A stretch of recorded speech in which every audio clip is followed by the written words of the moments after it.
Want to know the difference between dreaming and doing?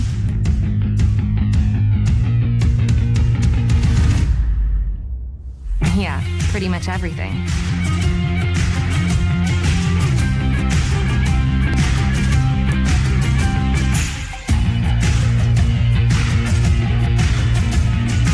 Visit Indiana Tech and see what it's like to be a warrior.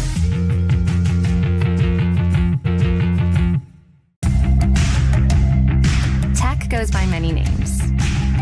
Business, fine art, forensic science.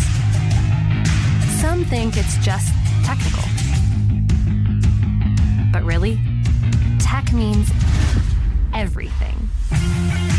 Scholarships, internships, championships. It's professors who make time for you one-on-one. It's putting everything on the line. It can be fierce. It can be fascinating. It can be awesome. Most important, it's believing in yourself and what you have to offer the world. Because at Indiana Tech, warriors are prepared to lead a significant life.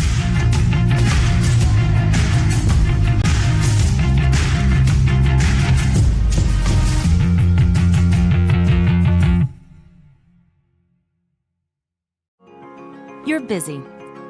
You expect to say no sometimes. But what you didn't expect was a chance to say yes to a college degree while keeping your life.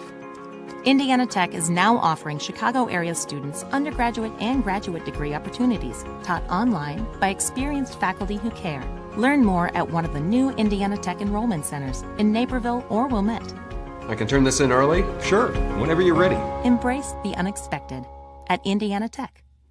Well, first of all, I'd like to say that there aren't very many energy programs out there. When I researched all of the various programs recently, there are really only 2 or 3 accredited engineering programs. I'm from Las Vegas, Nevada originally. I came out here to Indiana Tech to actually go for the energy engineering program because of its uniqueness and its ability to get hands-on with the materials that I'm going to be using in the future.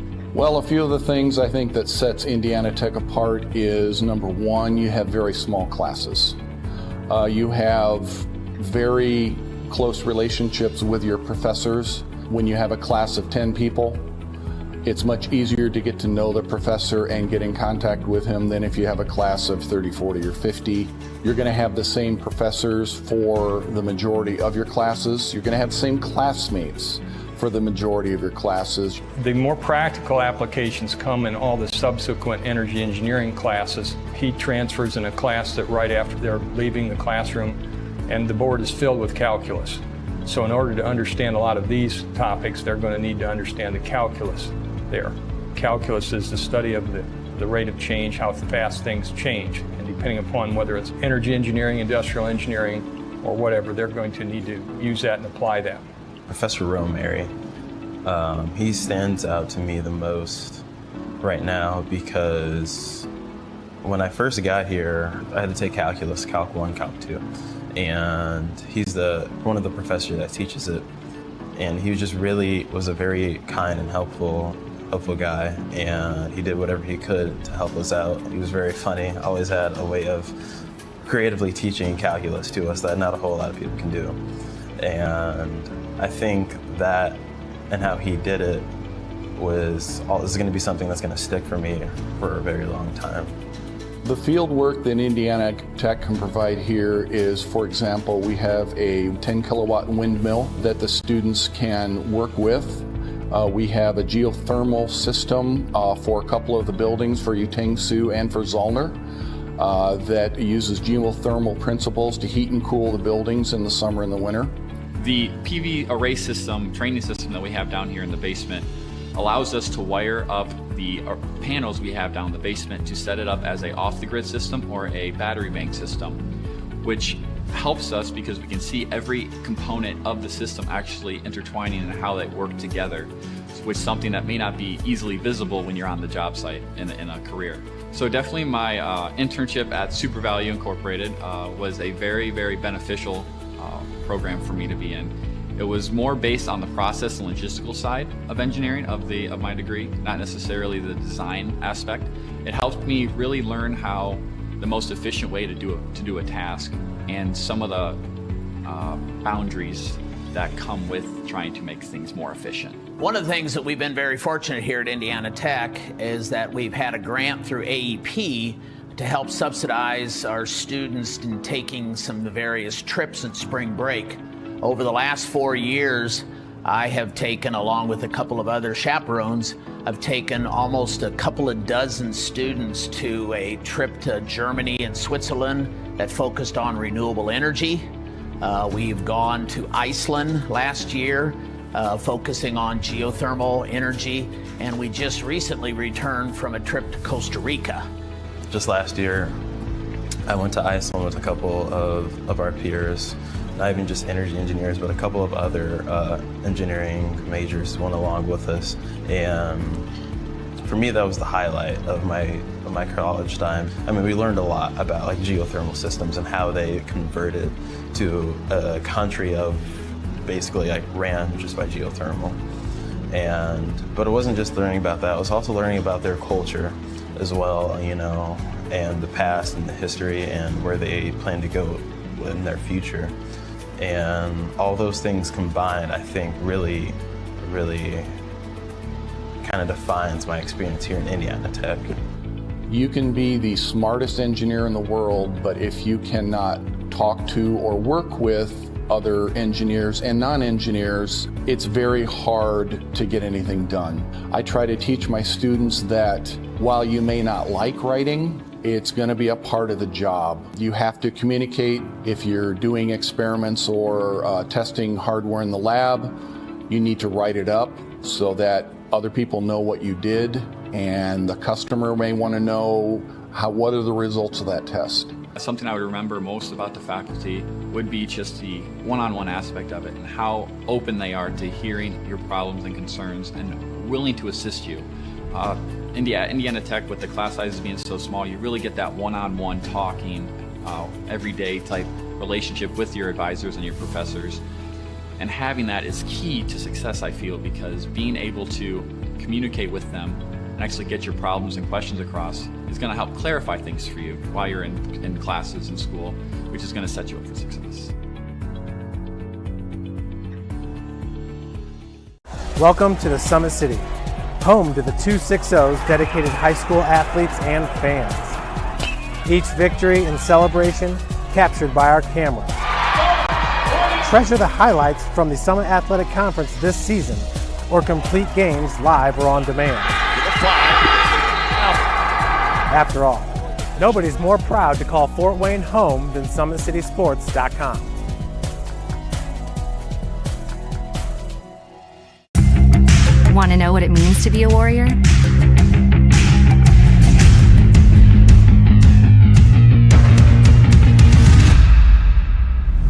Yeah, pretty much everything.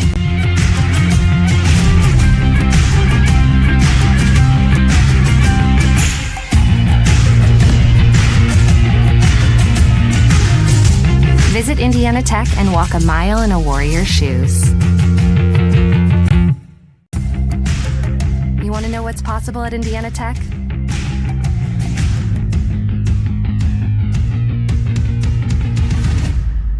Yeah, pretty much everything.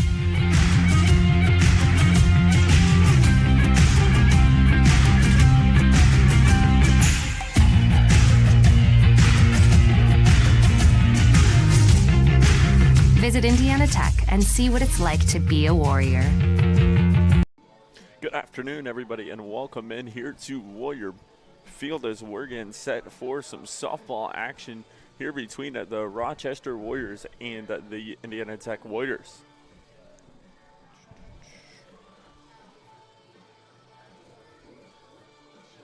Taking a look here at these two squads as we are going to get a white balance here real quick, and we'll get set and ready to go. Taking a look here at these two squads. Rochester, they come into this one with a 2-6 overall record. They started out this season with a 17-7 loss to Penn State University, and then picked up a win against New Jersey City, and then lost 3 straight, 1 to Malone, Iowa Wesleyan, and North Carolina Wesleyan.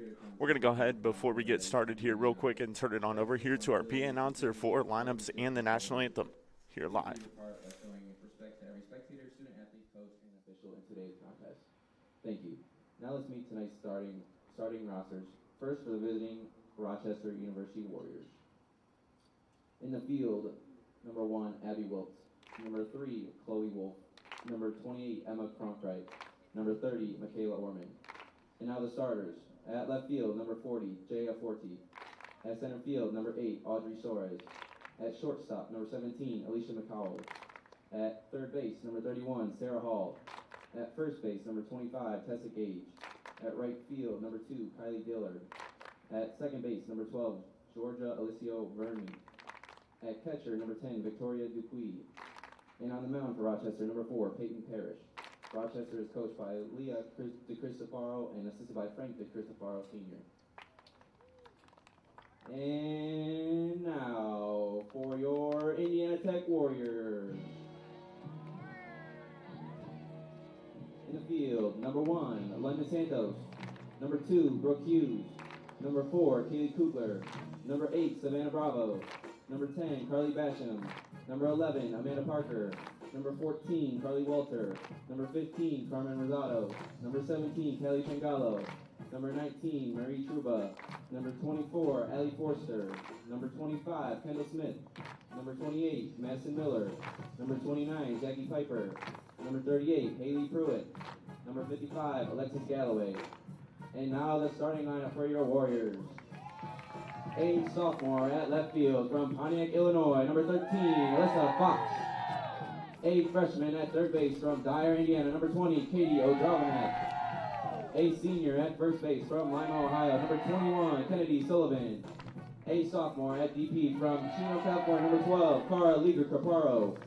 A senior at shortstop from San Diego, California, number 23, Bella Brock. A freshman at catcher from West Lafayette, Indiana, number 18, Kirsten Delaney. A grad student at second base from Warren, Michigan, number 22, Megan Berlin. A junior at right field from Selma, Indiana, number 5, Megan Barton. A grad student at center field from Dallas, Oregon, number 7, Jordan Dipple. And on the mound for the Warriors, a junior from Kalamazoo, Michigan, number 3, Jamie Koenig. Indiana Tech is coached by Stephanie Zimney and assisted by Caitlin Cockruff and Allie Slick. Now we ask that you please rise and gentlemen remove the caps for the playing of the national anthem.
Well, there you have it, ladies and gentlemen. Starting lineups in the books here for this one. We are getting set here for softball action here from a Warrior Field. So taking a look at the Indiana Tech Warriors on the mound for them today is going to be number 12, and Cara Lager Caparo. She comes into this one with 4 wins and 0 losses, a 4.20 ERA, and a 16.2 innings pitched here for the Warriors. So She will lead the way on the mound here for Indiana Tech. Taking a look at around her, at catcher is going to be number 18 and Kirsten Delaney. First base, number 21, Kennedy Sullivan. Number 22, Meg Barlen at second. Number 23, Bella Brock at shortstop. And then number 20, and Katie O'Dorbank at third base. In the outfield for the Warriors, it's going to be number 13, Alyssa Fox. In the left field, number 7, and Jordan Dipple. And a center, and then number 5, and Meg Barton in right field to round out the lineup for the Warriors. So first up here for Rochester is going to be number 40 and Jaya Forte. As I mentioned, the Rochester Warriors, they come to this one with a 2-6 overall record. Indiana Tech comes into this one with a 24-4 record. So a huge game difference, as Rochester has only played 8 games. Indiana Tech with 28 games under their belt. So we are going to get set and ready to roll here. As I mentioned, Jaya Forte comes into this one batting a .059 and 17 ABs, 4 runs and 1 hit on the year here for Rochester. So the first pitch from Caparro is fouled off to the left. So the count now sits at 0-1 here for number 40, Anna Jaya Forte. She is a freshman shortstop here out of Imlay City High School in Imlay City, Michigan. Takes the second pitch there for a strike. 0-2 is now the count here for Forte.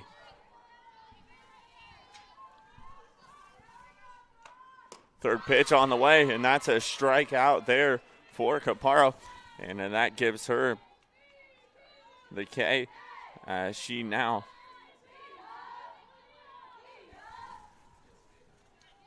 gets the strikeout there. So 1 out for the Warriors.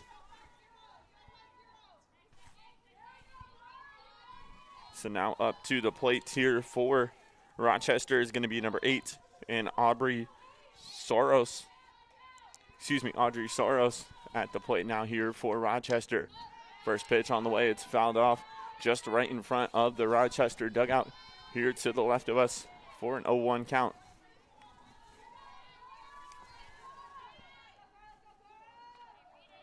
Soros comes into this one batting a .125 and 8 ABs. Only 1 hit on the year as well here for Rochester. She lays a bunt down right back to the pitcher, and there to first for the out. Sullivan with the catch, and 2 down now here for Indiana Tech.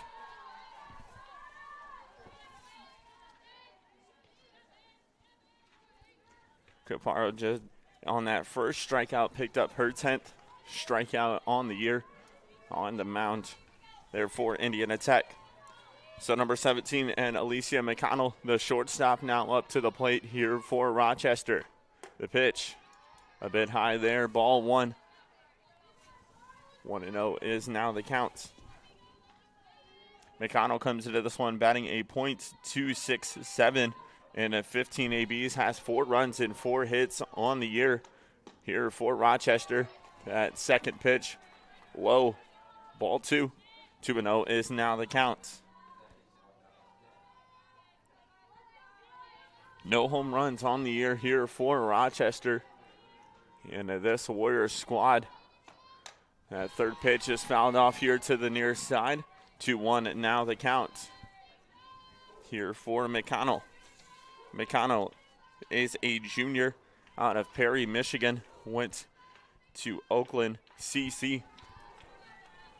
Community College previously. And that pitch fouled off just right in front of us. 2-2 now the count here on McConnell.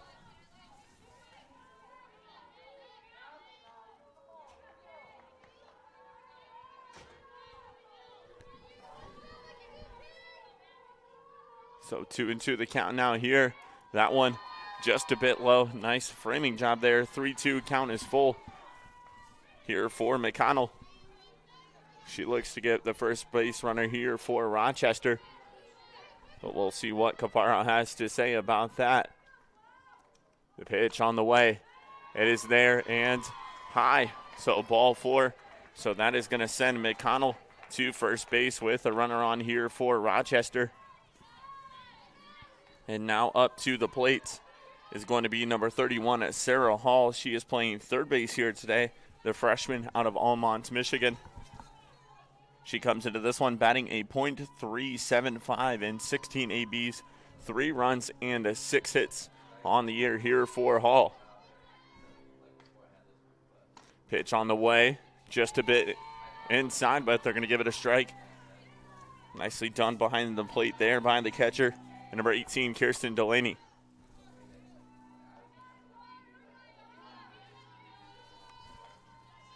Oh, and 1 now the count.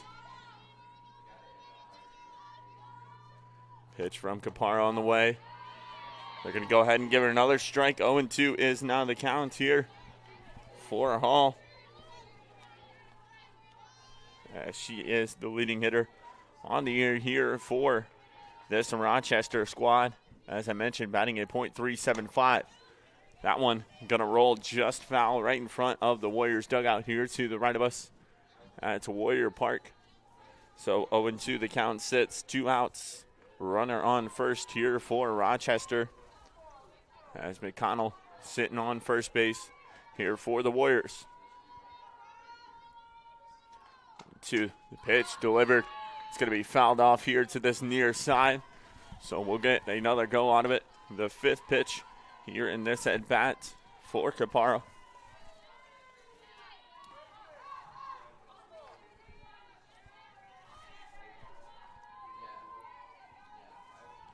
Caparo delivers. That one's high. And nicely done there by Delaney to bring that one in and track down the runner at first base.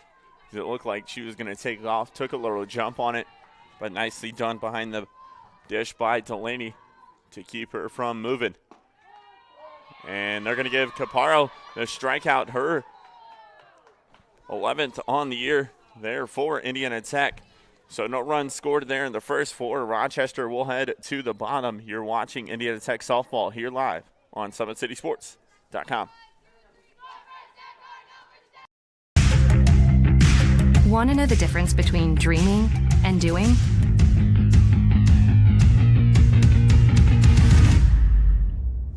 Yeah, pretty much everything.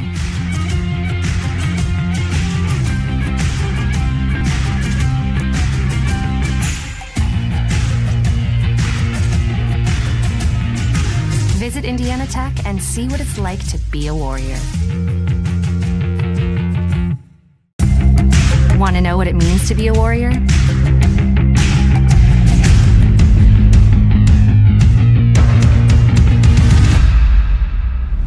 Yeah, pretty much everything.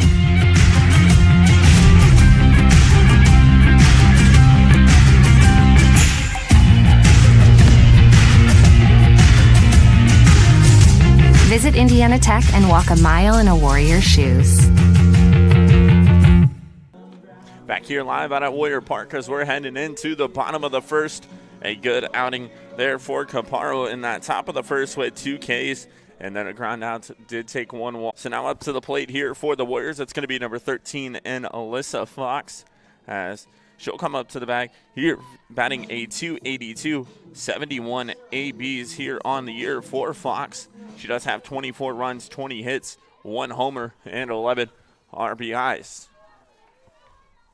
On the mound here for Rochester is number 4 and Peyton Parrish as Fox takes that first ball for Indiana Tech. Parrish comes into this one a 7.56 ERA in 8 innings pitched.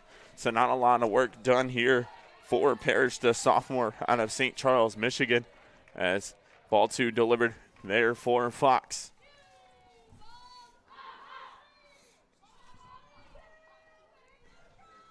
So 2-0 is the count here for Fox. That one framed, but ball 3, so 3-0 the count. The lead now here in favor of Fox. Parrish is the sophomore, as I mentioned, out of St. Charles, Michigan. And Fox takes that one, nice framing there by the catcher to make it 3-1 the count. Number 13, Alyssa Fox, the sophomore outfielder out of Pontiac, Illinois, at the plate here for Indiana Tech. 3-1 to count. That one's going to roll inside and ball 4. So that is going to put a runner on here for Indiana Tech as Fox will make her way to first. Now up for the Warriors is going to be number 20 and Katie Odringvik. She is the third baseman here for Indiana Tech. She comes into this one batting a .350, 2 home runs, 20 RBIs, and 21 hits in those 60 ABs here for Indiana Tech. Fox looking like she's going to take off there, but a strike delivered, and 0-1 now the count here, as we do have a runner on first base in Alyssa Fox.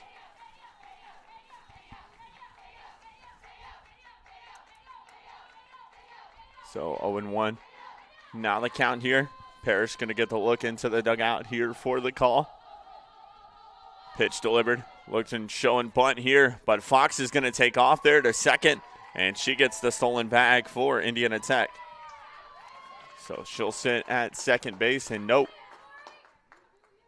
The home plate umpire is looking to come out to try to make an argument to send Alyssa Fox back to first. Now having a discussion with the Warriors coach at third base.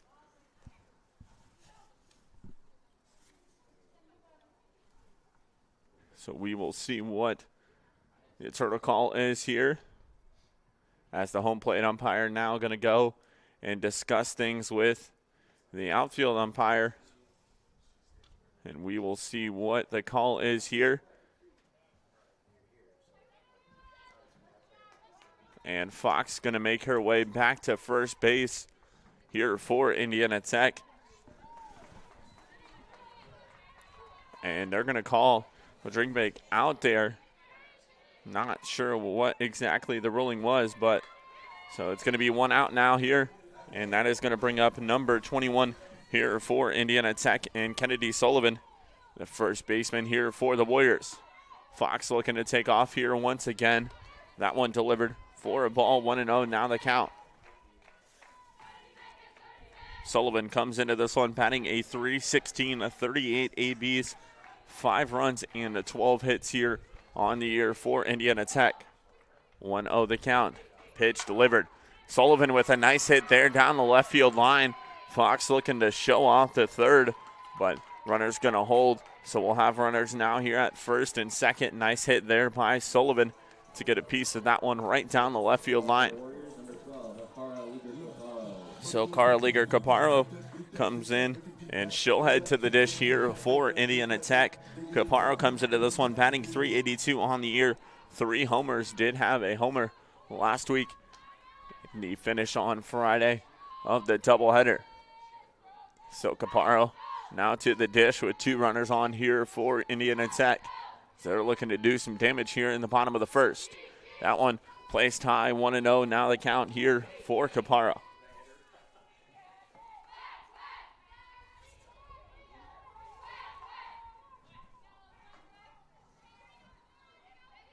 Caparo at the plate. Nice dime there into left field. And Fox going to come home, and she will score. Runner will take off to third. Caparo makes her way to second. Nicely done there by Indiana Tech as they get a run on the board, bringing Fox home. And 1-0 is now our score with runners on a second and a third. And that's going to bring up number 23 and Bella Brock here for Indiana Tech.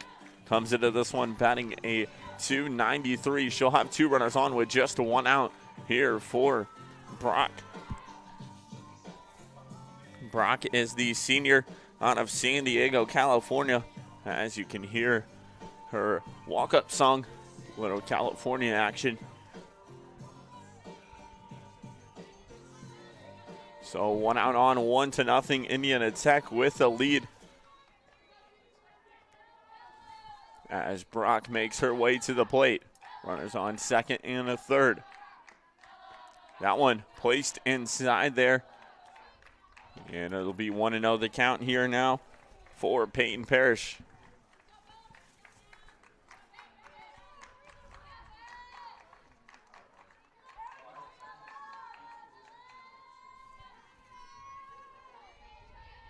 So Parrish delivers. That one placed outside. 2-0 now the count here as Bella Brock gets herself ahead of the count here now, 2-0.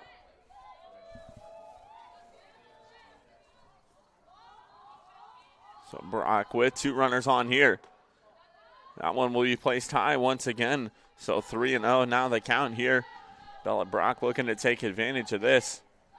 She's going to look to get on here for Indiana Tech with Kirsten Delaney right behind her in the on-deck circle. And that one placed inside, so that is going to put Brock on, and the bases are going to be juiced here for Kirsten Delaney. Delaney comes into this one here for Indiana Tech with a .268 batting average, 11 hits on the year, and 41 ABs here for Indiana Tech. But Peyton Parrish is going to make her way off here for Rochester, as that is going to be the finish here for Peyton Parrish. And we are going to get a new pitcher into the ball game here for Rochester. Looks like number 25, I do believe, as Peyton Parrish did come off here. Nope, looks like number 30 here for Rochester going to come on. It's going to be Michaela Orman, the sophomore here out of Mansalona, Michigan. Michaela Orman comes into this one, a 9.33 ERA here for Rochester, and only 6 innings pitched, 10 hits written on her, as well as 10 runs. So we're going to take a short break. We'll come back here with some more Indiana Tech softball here live on SummitCitySports.com.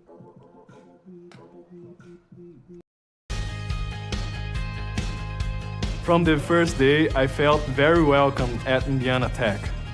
I just really enjoy the classes and the vibe I get from all the other athletes and just the students here. Everybody's cool and everybody gets along really well. I'm currently a senior, and since my freshman year, student life activities have really grown throughout campus, and there's so many ways that you can meet new people. You can go bowling, you can watch movies, and it's just really important to get involved on campus. We have intramurals, anything from billiards to basketball. It's made student life very enjoyable. I love Fort Wayne because there's always something going on, like festivals. I walk a bunch of the trails here locally. There's great restaurants. There's always... Back here live out of Warrior Park, as Indiana Tech has the bases juiced here for the catcher, number 18, Kirsten Delaney. New pitcher on for Rochester, and number 30, Michaela Orman.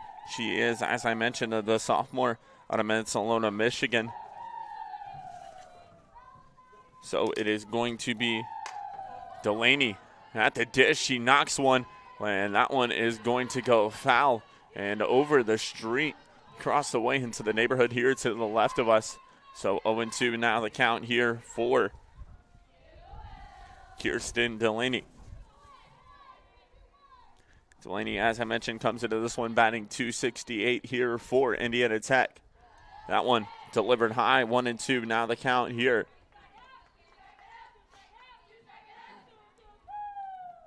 Peyton Parrish finished the game with .1 innings of work. 5 batters faced and 2 hits. And a hit by a pitch there. So the Warriors going to get a run, and the bases are still going to be loaded as the catcher, Sullivan, took one off. So 1 out now here, and that is going to bring up number 22 and Meg Barlin here for Indiana Tech. Barlin comes into this one with a .220 batting average, 9 runs, 9 hits on the year, and 4 RBIs here for Indiana Tech. So the base is juiced with 1 out here for Barlin. She takes that one. 0-1, and now the count here.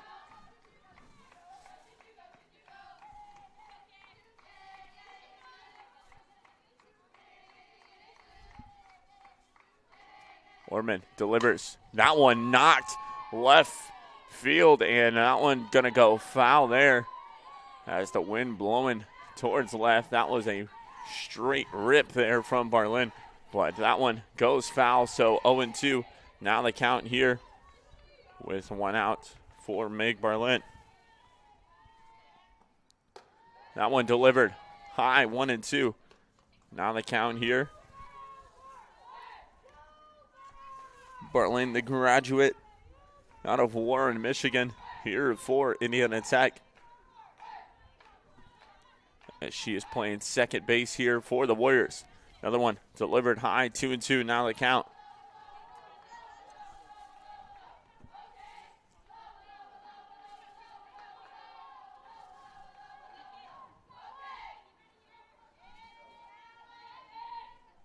So Orman will get the signal from inside the dugout. Bartlane hits one into center field. That one's going to be caught out, but a runner is going to score here. And runners will move to first and third here for the Warriors, and they now take a 3-0 lead. And that is going to bring up number 5 and Megan Barton, the right fielder here out of Selma, Indiana, Wapahani High School. As Megan Barton comes into this one batting .368 on the year. 38 ABs and 14 hits here for Indiana Tech. But now with 2 outs, runners going to be on the corners here for the Warriors with runners at first and third.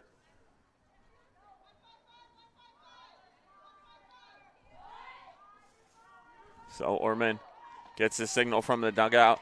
A laid down punt here, but that one thrown right back to the pitcher.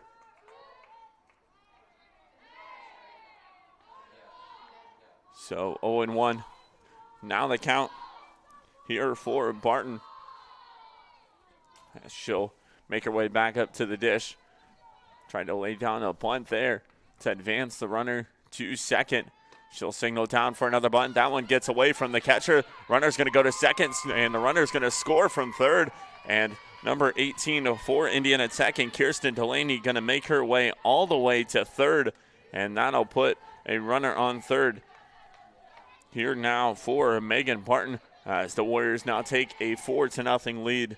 1-1 the count now here for Barton.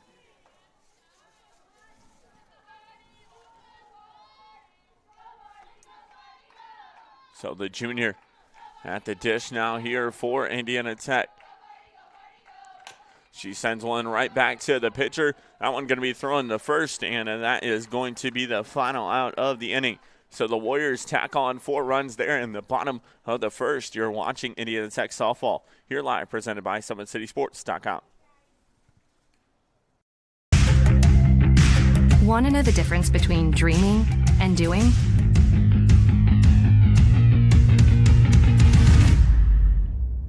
Yeah, pretty much everything.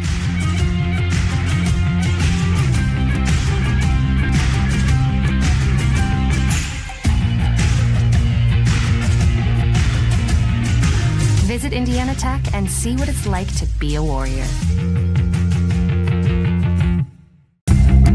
Want to know what it means to be a Warrior?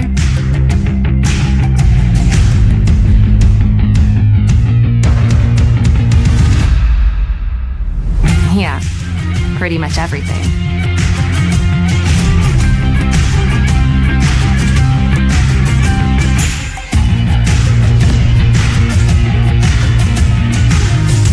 Visit Indiana Tech and walk a mile in a Warrior's shoes.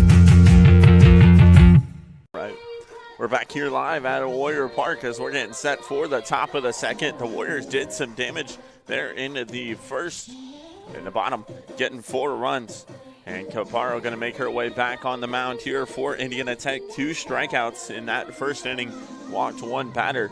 So coming up to the plate now here for Rochester is going to be number 25. And it's Tessa Gage. She is a senior out of Walled Lake, Michigan. So she will make her way to the plate here for Rochester, batting .412 here on the year. 17 ABs, 3 runs, and 7 hits here for the senior. She takes that one, first one right down the middle for a strike, 0-1. Now the count here for Gage.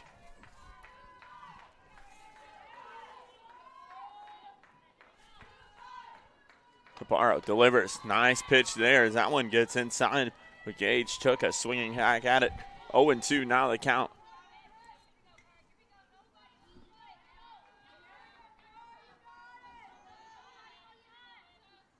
Caparo delivers. And that one, another strikeout there for Caparo as she makes it A one out there gets her third strikeout here on the day for Indiana Tech. And that is going to bring up number 2 here for Rochester, and Kylie Dillard, the right fielder here for the Warriors. Takes the first one right down the middle. 0-1, and now the count here for Dillard. She is the sophomore out of Wyoming, Michigan, here for Rochester. They are the Warriors as well, so don't get that confused. But a 286 batting average here for Dillard. That pitch inside took a hack at it for strike number 2. 0-2 now the count. Dillard, as I mentioned, a 286 batting average, 14 ABs and 4 hits on the year here for the sophomore. She takes that one low. 1-2 now the count. Warriors did some damage in the bottom of the first, getting them a 4-run lead. Caparo delivers her 4th strikeout here of the game, and Indiana Tech now looking to cruise here as Caparo picks up her 4th, and that is going to bring number 12. And Jordan Alicia Verney here to the dish for Rochester.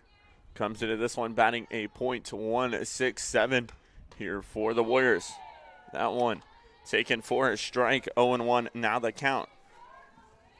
Caparo doing some damage here today. 13 strikeouts now on the year for. And this one, as that one put inside, it's going to come foul here to this near side. And 0-2 now the count here for Caparo. Looking to get out of this one with 3 strikeouts. We'll see if she can do it. Right here for the sophomore for Indiana Tech. She delivers and gets the 3rd strikeout. So 3 strikeouts this inning here for Caparo, and that makes it 5 on the game here for the sophomore. And Indiana Tech gets out with no damage done in the top of the 2nd. You're watching Indiana Tech softball here, produced by SummitCitySports.com. Tech goes by many names. Business, fine art, forensic science. Some think it's just technical. But really, tech means everything. Scholarships, internships, championships. It's professors who make time for you one-on-one. It's putting everything on the line. It can be fierce. It can be fascinating. It can be awesome. Most important, it's believing in yourself and what you have to offer the world. Because at Indiana Tech, Warriors are prepared to lead a significant life.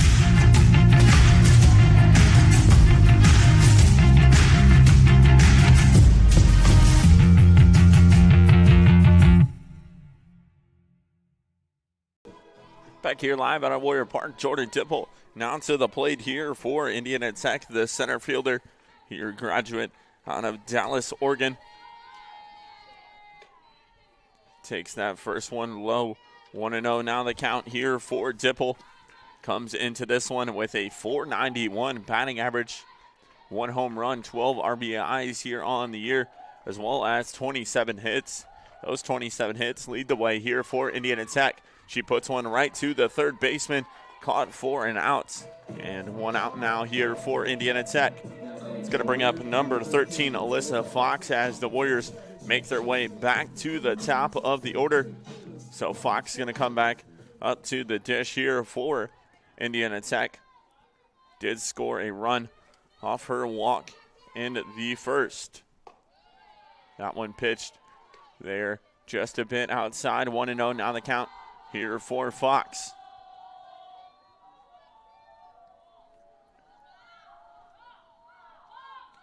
Second pitch delivered. Takes the swing at it. And for a strike, 1-1 now the count here for Alyssa Fox. She is the sophomore out of Pontiac, Illinois, here for Indiana Tech. The .282 batting average. Takes that 3rd pitch inside 2-1 and now the count here for Fox.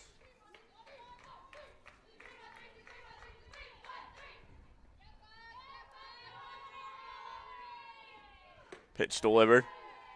It's going to be just a bit high. 3-1 now the count here for Fox as she gets ahead of one. They take a walk back in the first here for Indiana Tech. Looking to try to get another one here.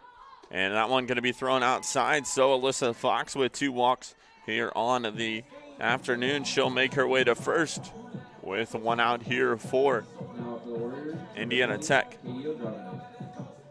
And we are going to get some more defensive substitutions here for Rochester as they're going to look to flip the entire field around. And it's going to bring on a number 40 and Jaya Forte to pitch here for Rochester. And they're going to send at number 30 and Michaela Orman to the outfield. So Jaya Forte, the freshman, going to come on to pitch here for the Warriors. We'll step away. You're watching Indiana Tech softball here, produced by SummitCitySports.com. Want to know the difference between dreaming and doing?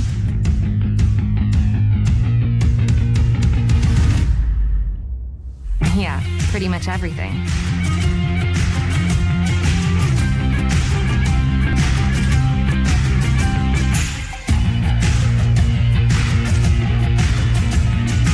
Visit Indiana Tech and see what it's like to be a Warrior. Want to know what it means to be a Warrior?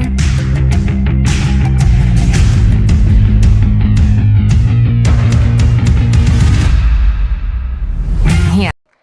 Back here live out at Warrior Park as Jaya Forte, the freshman, going to come on for her first pitching opportunity here of the year for the freshman. She delivers that one. And it gets by, and a steal there from Fox, and she is tagged out there at second. Nicely done to deliver that one out, and Fox did come off the bag. We will take a look at it here one more time. But 1-0 is the count, and the Warriors head coach going to make her way to the fielding umpire. We'll take a look at it here one more time on our Indiana Tech Warriors replay. As they were trying to say Fox did slip off the bag, and it does look like that was the case there. So the umpire is going to now have a discussion, but from my vantage point here in the view we had there on the replay, it looks like Fox came off the bag, and that is going to indeed be the call. So 2 outs now here for the Warriors. It's going to be a 1-0 count. Now here for number 20 and Katie Ordingbrick.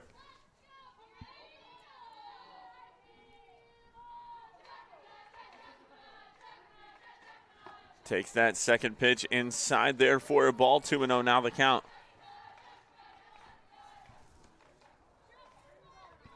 She is the freshman out of Dyer, Indiana, Lake Central High School. That third pitch taken outside. 3-0 now the count.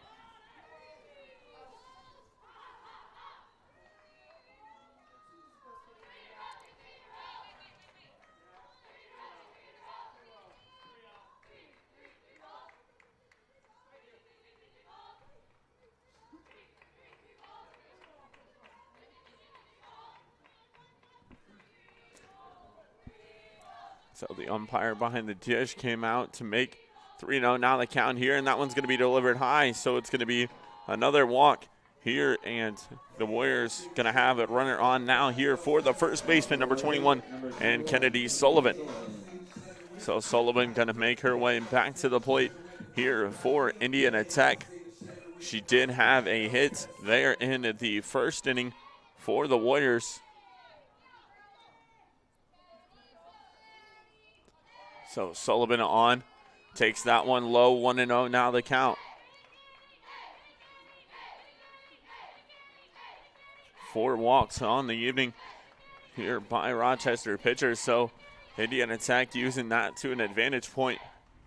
There's Jaya Forte, the freshman, on the mound here for Rochester, making her first appearance of the year in the pitching circle. 1-0 now the count here for Sullivan. Takes that pitch high. The 6th ball thrown in a row here from Forte. 2-0 and now the count here for Sullivan.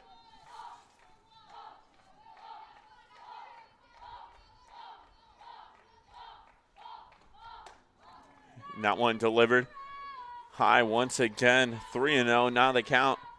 As Sullivan, the first baseman here for Indiana Tech, out of Lima, Ohio.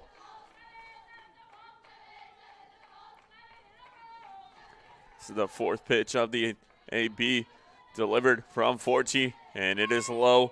Ball 4, back-to-back walks here.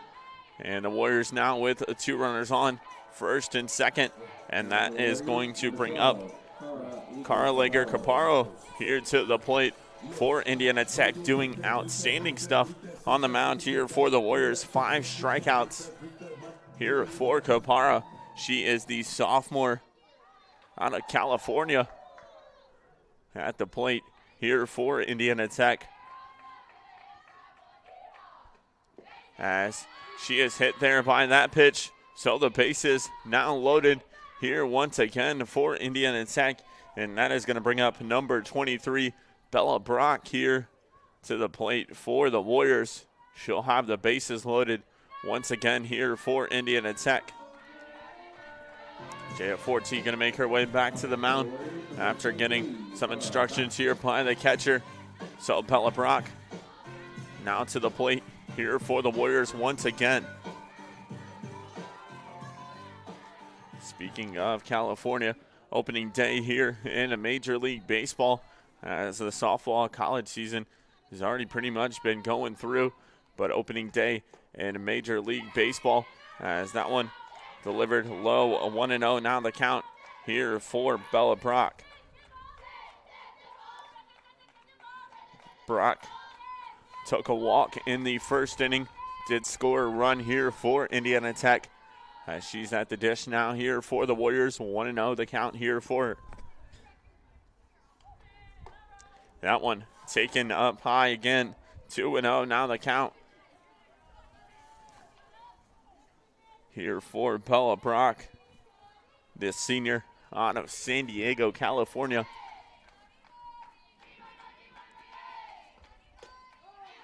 And she takes one there for a strike. 2-1, and now the count here for Brock. She comes into this one a .293 batting average, 17 hits here on the year. Has 2 homers as well, as she takes that pitch high. 3-1. Now the count here for Bella Brock. Bases loaded here for Indiana Tech, looking to do some more damage, as they did score 4 runs in the first inning. Did the Warriors. So Forte delivers that one, put it into left field. Nicely done there by Bella Brock. Another run gonna score here for Indiana Tech. And Brock gets herself an RBI single. Base is still loaded here for the Warriors. And I do think we're going to get another pitching change here for Rochester once again, as head coach here for Rochester has made her way out. And she'll speak to the home plate umpire, and looks like number 3 and Chloe Wolf, the sophomore, going to come on to pitch here for Rochester. So we're going to step away here and take a short break here, watching Indiana Tech softball here, presented by SummitCitySports.com. Tech goes by many names: business, fine art, forensic science. Some think it's just technical. But really, tech means everything. Scholarships, internships, championships. It's professors who make time for you one-on-one. It's putting everything on the line. It can be fierce. It can be fascinating. It can be awesome. Most important, it's believing in yourself and what you have to offer the world. Because at Indiana Tech, Warriors are prepared to lead a significant life.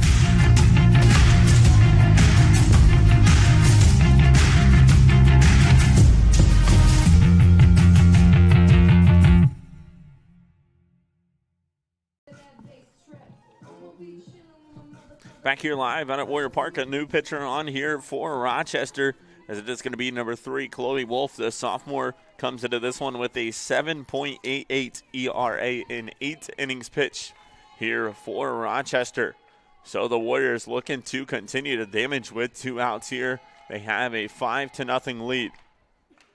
At the plate now here for Indiana Tech, taking the strike. It's number 18 and Kirsten Delaney, the catcher here for the Warriors, as she takes that one for a strike. 0-1, and now the count here for Delaney.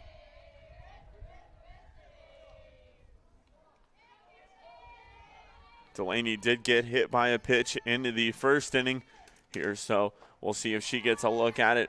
That one taken inside. 1-1, now the count here for the catcher and Kirsten Delaney, the freshman out of West Lafayette, Indiana, William Henry Harrison High School.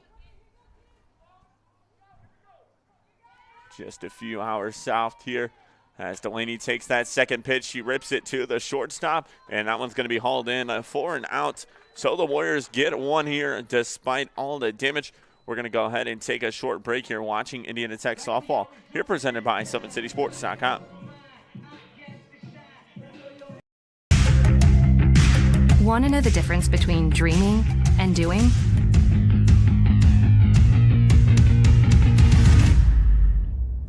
Yeah, pretty much everything.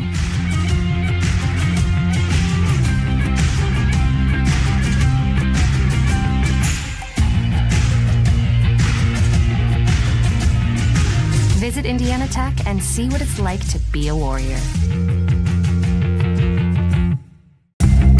Want to know what it means to be a Warrior?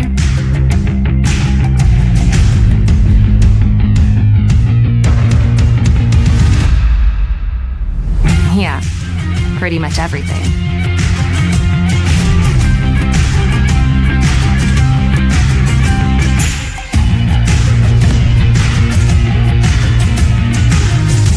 Visit Indiana Tech and walk a mile in a Warrior's shoes. Back here live out at Warrior Park as Caparo has made her way back on here for Indiana Tech. 5 strikeouts here for the sophomore, as she is going to look to continue to lead the way here for Indiana Tech. Up to the dish here now for the Rochester Warriors is going to be number 10 and Victoria Dupuis. Caparo has faced 7 batters, has 5 strikeouts, has taken 1 walk and a ground out to the first here for Caparo. So she'll look to lead it, as it's going to be number 10, and the catcher, Victoria Dupuis, has had a change of pitchers as Rochester on their 4th pitcher of the ball game. Caparo dishes that one there for a strike. 0-1, now the count here for Dupuis. Dupuis comes into this one batting a .333 here for Rochester. 3 RBIs here on the year, but you got to get a runner on if you want an RBI, as 0-2, now the count here for Caparo. Caparo came into this game with 9 strikeouts on the year, has 5 already. So doing the math correctly, that puts her at 14 on the season, as she delivers that one high. 1-2, now the count here for Dupuis.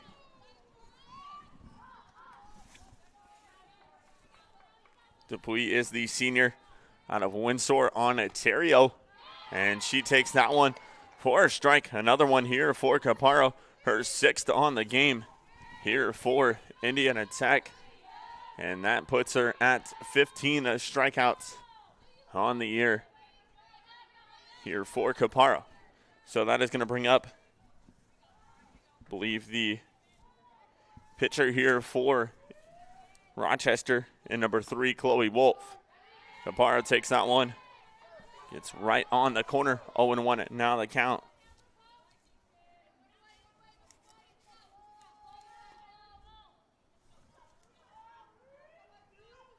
Caparo delivers. That one put up high there And Bella Brock right under it, and she'll snag it. 4 and out there for Indiana Tech. A fly out for Wolf. And 2 outs now here for Indiana Tech. And that is going to bring up the left fielder, number 40, and Jaya Forte. She is the freshman here for Rochester. Came into pitch just quite a little bit, but wasn't getting much going there on the mound. So she moved back to left field here for Rochester. She takes a hard swing at that one. 0-1 now the count here for Forte. Forte did pitch .1 innings. She faced 4 batters there for Rochester. Had 1 hit and a 2 walk in her time on the mound. But now back at left field here for Rochester as she takes a swing at that one. And, didn't get far enough, but there was a car crossing the street. So good thing she didn't get too much on that one. But 0-2 now the count here for the freshman and Jaya Forte.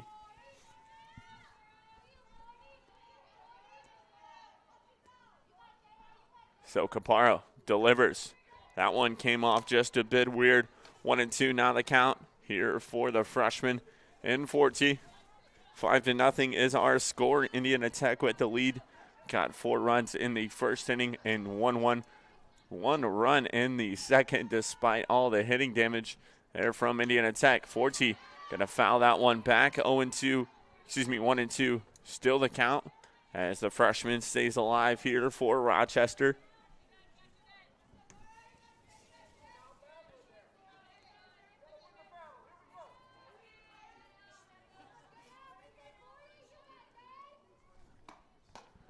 And Caparo delivers that one just a bit outside. 2-2 now the count. 2 outs here for Caparo.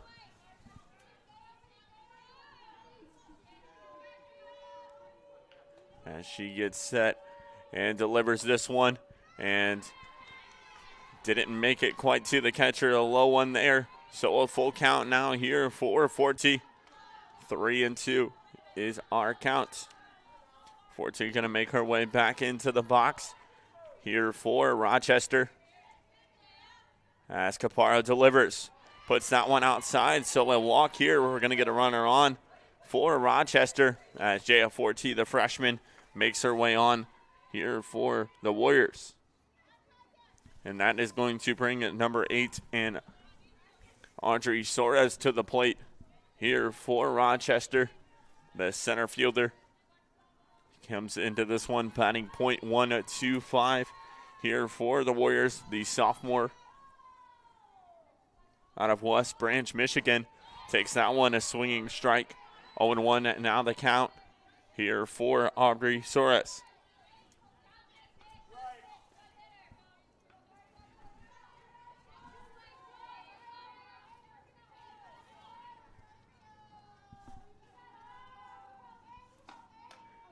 Takes that one, gets a piece of it. 0-2 now the count here for Soares. Soares with only 1 hit in 8 ABs here on the year. Did ground out into the first inning to the first baseman for Indiana Tech and Kennedy Sullivan. She takes that one as watching Indiana Tech softball here live on SummitCitySports.com.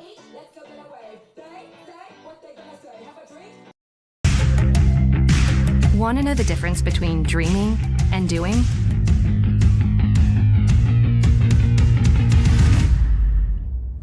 Yeah, pretty much everything.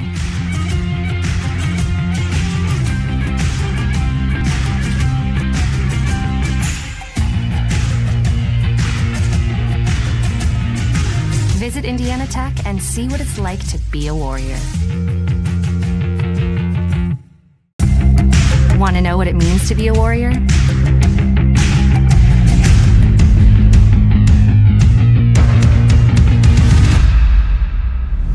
Yeah, pretty much everything.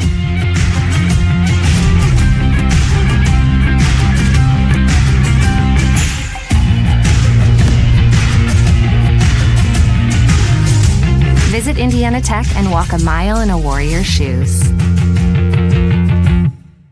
Back here live at Warrior Park, Meg Marlin making her way to the dish here for Indiana Tech.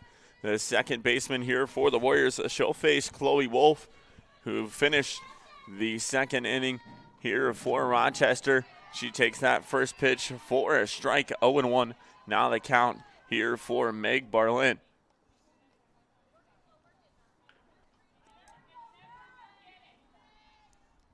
Barlin did have an RBI sac fly back into the first for Indiana Tech. She takes a liner down the left field line, and 0-2. Now the count here for Meg Barlin. She is the graduate out of Warren, Michigan, here for Indiana Tech. 5-0 our score here into the bottom of the third. As Indiana Tech dominating performance here thus far. As Berlin takes that pitch, she drills it high, and that one going to be caught by the first baseman here for Rochester, and a Tessa Gage there for the outs. And that is going to bring up number 5, Megan Barton, the right fielder here for the Warriors to the plate. Barton did ground out in the first inning here for Indiana Tech. But Barton getting her first look at Wolf here for Rochester. As she takes one, looking to go up the gap in center, and she's going to make her way first, safely using the speed there. Nicely done by Megan Barton as she gets on. And the Warriors now with a runner on here with 1 out. That is going to bring up number 7 and Jordan Dipple. Dipple did fly out as well back into the first inning here for Indiana Tech.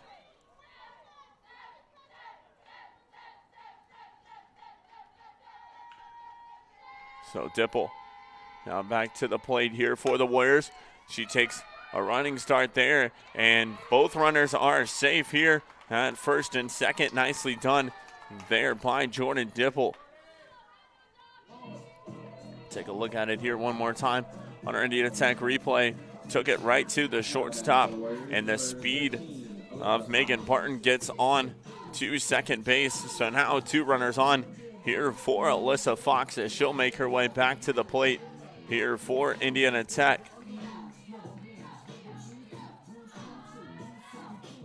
And looks like we're going to get a change, I do believe, as Alyssa Fox walks back to the dugout here for the Warriors with 2 runners on for Indiana Tech.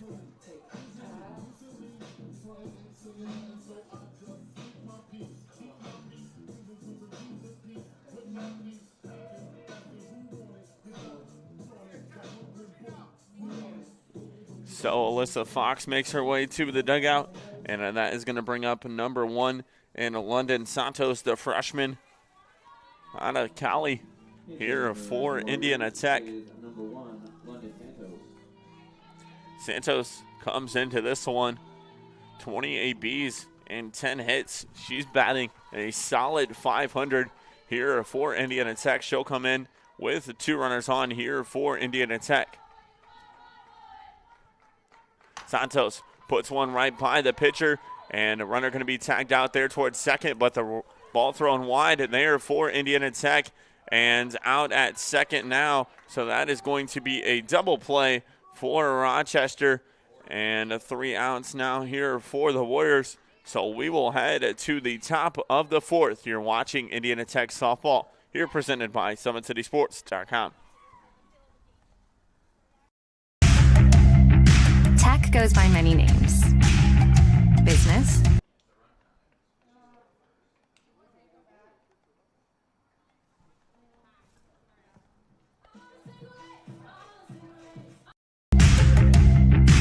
want to know the difference between dreaming and doing?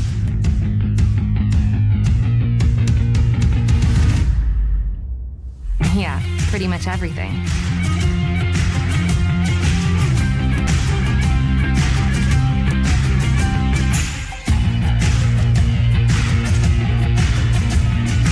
Visit Indiana Tech and see what it's like to be a Warrior. Want to know what it means to be a Warrior?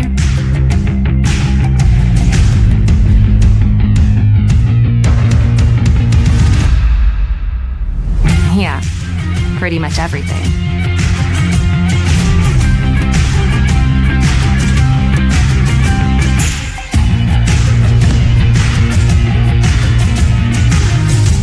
Visit Indiana Tech and walk a mile in a Warrior's shoes. Back here live out at Warrior Park as they're looking to add on the run here, as that last run did count for the Warriors. So 6-0 is our score. Alicia McConnell going to come on to the plate here for Rochester as they're trying to fix the run here on the scoreboard here out at Warrior Park.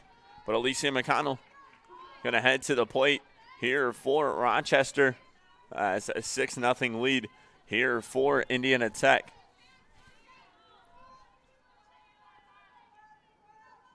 So McConnell at the plate. Caparo still on the mound here for the Warriors. Delivers out one high, 1-0 now the count.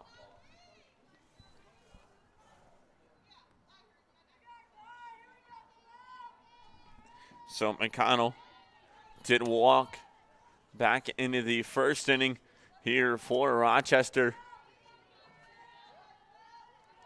She is now at the plate once again here for the Warriors. She puts one into deep right field, and that one is going to get over the fence, and it is going to be a home run there for Alicia McConnell, and she gets Rochester on the board. That one absolutely belted to right field, and McConnell picks up the homer there for Rochester. Her first home run of the year there for the Warriors. We'll take a look at this one here one more time on our Indiana Tech replay. McConnell absolutely ripped that one to right field as you see it once again right over the fence there in right field, right by the pole. So Rochester gets on the board, a 6-1 now our score. So that is going to bring up number 31 and Sarah Hall to the dish here for Rochester, the third baseman.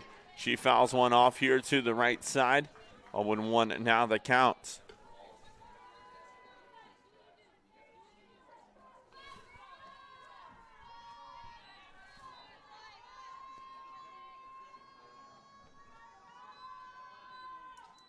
Hall fouls that one off once again. 0-2 now the count. Here for the third baseman for Rochester. Strikeout here on the day. 0-2 now the count.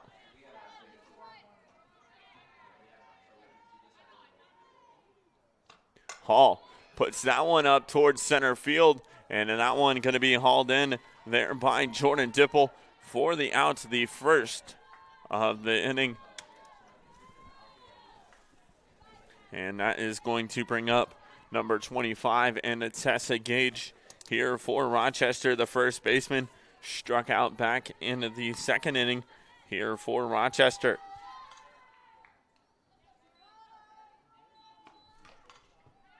She fouls that one off.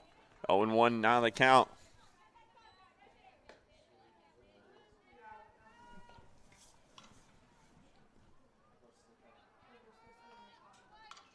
So 0-1 the count now here for Tessa Gage. She takes that one low. 1-1 now the count here for Gage. She is the senior out of Walled Lake, Michigan. A lot of this Rochester roster from Michigan as she puts one down, and the right fielder there for Indiana Tech, and Megan Parton going to come in to haul that one in for the out there for Indiana Tech. Nicely done on the speed from Megan Parton to make her way all the way down and get the out there for Indiana Tech. So 2 down now here for Rochester. And that is going to bring up Kylie Dillard, who struck out in her first at bat here for Rochester. She'll play it back to the pitcher, and an easy out there at first base for Indiana Tech. Only the home run done on the damage there by Alicia McConnell for Rochester. We will head to the bottom of the fourth. You're watching Indiana Tech softball here, presented by SummitCitySports.com. From the first day, I felt very welcome at Indiana Tech. I just really enjoy the classes and the vibe I get from all the other athletes and just the students here. Everybody's cool and everybody gets along really well. I'm currently a senior, and since my freshman year, student life activities have really grown throughout campus, and there's so many ways that you can meet new people. You can go bowling, you can watch movies, and it's just really important to get involved on campus. We have intramurals, anything from billiards to basketball. It's made student life very enjoyable. I love Fort Wayne because there's always something going on, like festivals. I walk a bunch of the trails here locally. There's great restaurants. There's always something fun to do. You can never be bored here in Fort Wayne. The school spirit at Indiana Tech is epic. It's everything. We had our first annual hockey game not too long ago. Everybody showed up, face paint, cowbells, Trojan hats, lawn gnomes. It was amazing. It makes it so worthwhile to be a Warrior. Go Warriors.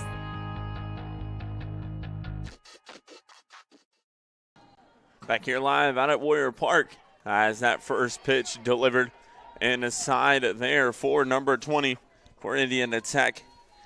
And Kitty O'Dringrick. So 1-0 now the count here. 6-1 is our score off the homer there from Alicia McConnell. Got Rochester on the board. Still a 5-run lead here for Indiana Tech. That one taken right down the pipe. 1-1 now the count. Here for the freshman out of Dyer, Indiana, Lake Central High School. As she takes that third pitch high, 2-1 and now the count. Here in the bottom of the fourth, we thank you so much for joining us here on the Indiana Tech Athletics Network. Hunter Sosenheimer here calling your play-by-play. Brandon Porter on the camera, bringing you a live broadcast here presented by Summit City Sports. 2-1 now the count. As Wolf delivers the pitch, puts it inside at 3-1. Now the count. Here for the third baseman, the freshman here for Indiana Tech.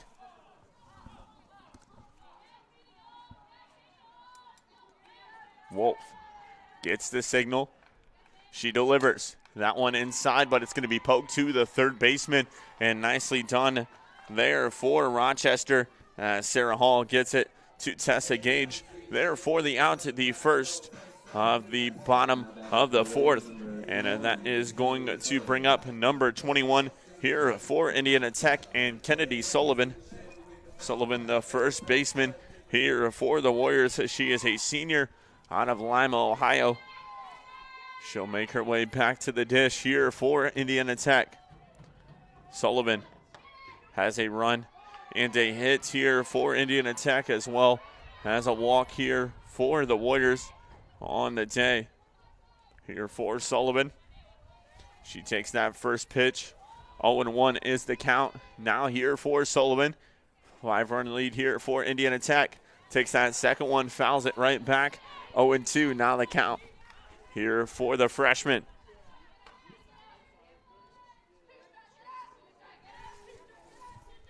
Chloe Wolf, since coming into the game, has delivered some good pitches despite all the pitching changes here for Rochester. They're still maintaining themselves in this one, only down 5. Chloe Wolf leading the way now here on the mound, as that one going to be fouled off here to the right. Almost hit somebody right by the bullpen. Look out. Fly ball alert. 0-2 is still the count here for Sullivan, as Chloe Wolf on the mound here for Rochester. The sophomore has faced the majority of the batters here for the Warriors, as she delivers that one, and that one's going to be poked into left field, but a nice catch there by Jaya Forte, and she gets the out for Rochester, but a beautiful poke there by Sullivan. So it is going to bring up Cara Ligger-Caparo here for Indiana Tech. Caparo doing some damage here on the mound for the Warriors. 7 strikeouts here on the mound for Indiana Tech in 4 innings. For the Warriors, doing an outstanding job. Only 1 hit given up and 2 walks here for Capara. And she makes her way back to the dish here for Indiana Tech on the batting side of things. Has a hit and was hit by a pitch. She plays that one into right field, and a nice diving catch there by Dillard to get the out for Rochester. And that is going to halt the end of the fourth. Indiana Tech with a 6-1 lead over Rochester. You're watching Indiana Tech softball here, presented by SummitCitySports.com. Tech goes by many names: business, fine art, forensic science. Some think it's just technical. But really, tech means everything. Scholarships, internships, championships. It's professors who make time for you one-on-one. It's putting everything on the line. It can be fierce. It can be fascinating. It can be awesome. Most important, it's believing in yourself and what you have to offer the world. Because at Indiana Tech, Warriors are prepared to lead a significant life.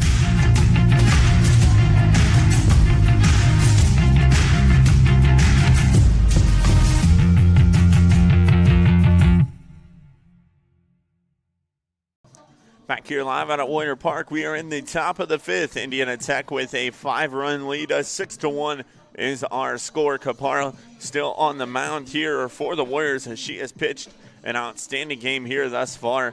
As I mentioned just a few moments ago, she has faced 15 batters, given up 1 hit, 2 walks, and 7 Ks here on the day for the sophomore here for Indiana Tech. She delivers the first pitch of the top of the fifth, and that one just a bit high, 1-0 now the count here for the Warriors as it is number 12. And Giara Alicia Verna here at the dish for Rochester. My apologies if I'm butchering that name, but she is the sophomore out of Italy here for Rochester. Not many do you see coming out of Italy to play some softball, especially in Michigan here. So 2-1 now the count here for the Italy native. She's at the plate here for Rochester. She takes that one outside at 3-1 now the count. So Caparo looking to stay in this one here for Indiana Tech. 3-1 is the count. She delivers that one, and they're going to go ahead and give her a strike. As Verney didn't think that one was too good, but a full count now here for the sophomore out of Italy. Caparo winds up. She delivers that one, belted to the the shortstop and Bella Brock, and she delivers it to Sullivan there for the out. For Indiana Tech, 1 down, and now here for the Warriors, and then that is going to bring up the catcher, and number 10, Victoria Dupuis, has a strikeout here on the afternoon for Rochester.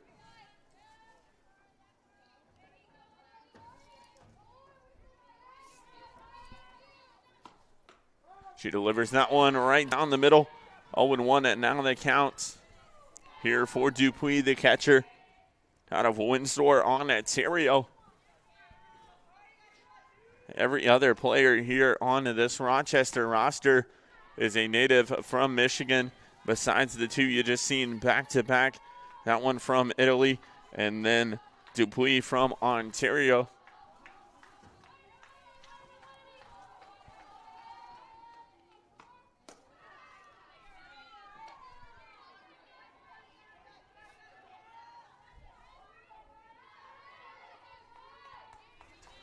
So Dupuis now ahead on the count, 2-1 here for the catcher for Rochester. Caparo delivers that one just a bit inside of 3-1. Now the count here for the Ontario native.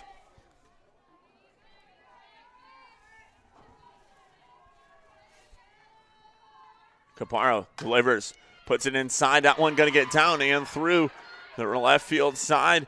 And Dupuis going to make her way on here for Rochester getting the second hit of the evening here for the Warriors. And that is going to bring up number 3 in Chloe Wolf. The pitcher on the mound here for Rochester has done an outstanding job coming in, relieving here for the Warriors. That first one pitch delivered high, 1-0 now the count.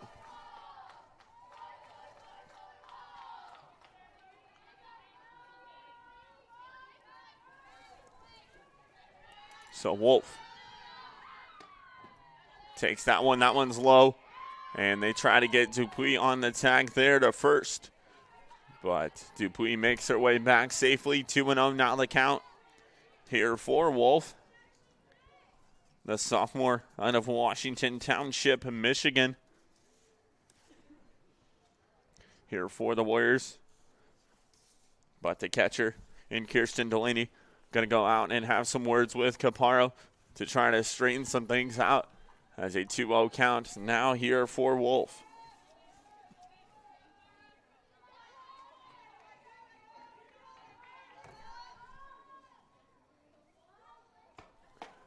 And that one delivered right down the pipe. 2-1 to count now here for Wolf.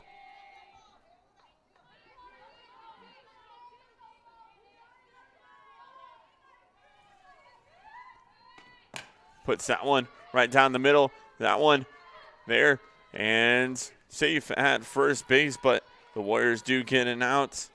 That's nicely done there by Bella Brock.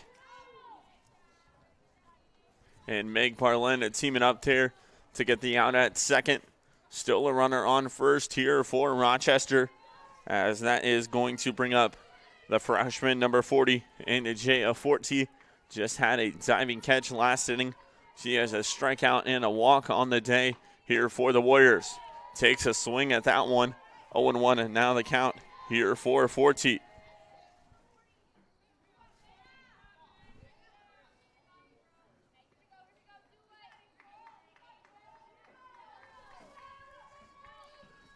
So the freshman puts a hit on it, delivers it to third, and that one going to be taken from Ordingray to Sullivan for the out, and that is going to send the Warriors into the bottom of the fifth with no run damage done. You're watching Indiana Tech softball here, presented by SummitCitySports.com.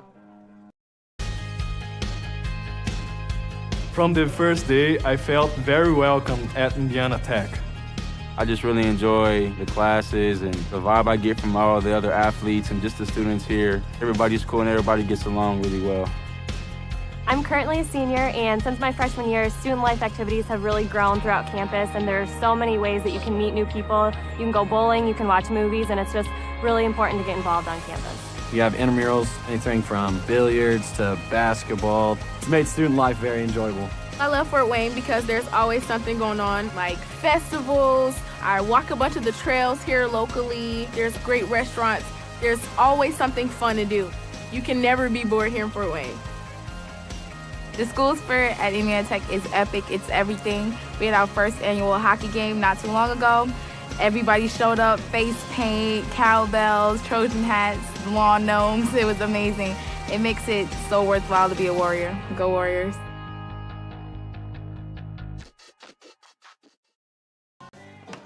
Bella Brock now up to the plate here for the Warriors as we are in the bottom of the fifth. A 5-run lead here for Indiana Tech. The San Diego native at the dish now here for the Warriors. Takes that one high. 1-0 now the counts. Bella Brock from San Diego. As I mentioned, opening day here in Major League Baseball. The San Diego Padres, the affiliates here of the Fort Wayne Tin Caps here in Fort Wayne, Indiana. As the count now 2-0 here for Bella Brock. 5-run lead here for the Warriors as they're looking to still do some damage. But Chloe Wolf has come on to the mound here for Rochester. Has done an outstanding job here in the pitching circle for the Warriors. She delivers that one. Looked like it was a bit inside, but Umpire behind the plate going to give that one a strike, so 2-1. Now the count here for Brock.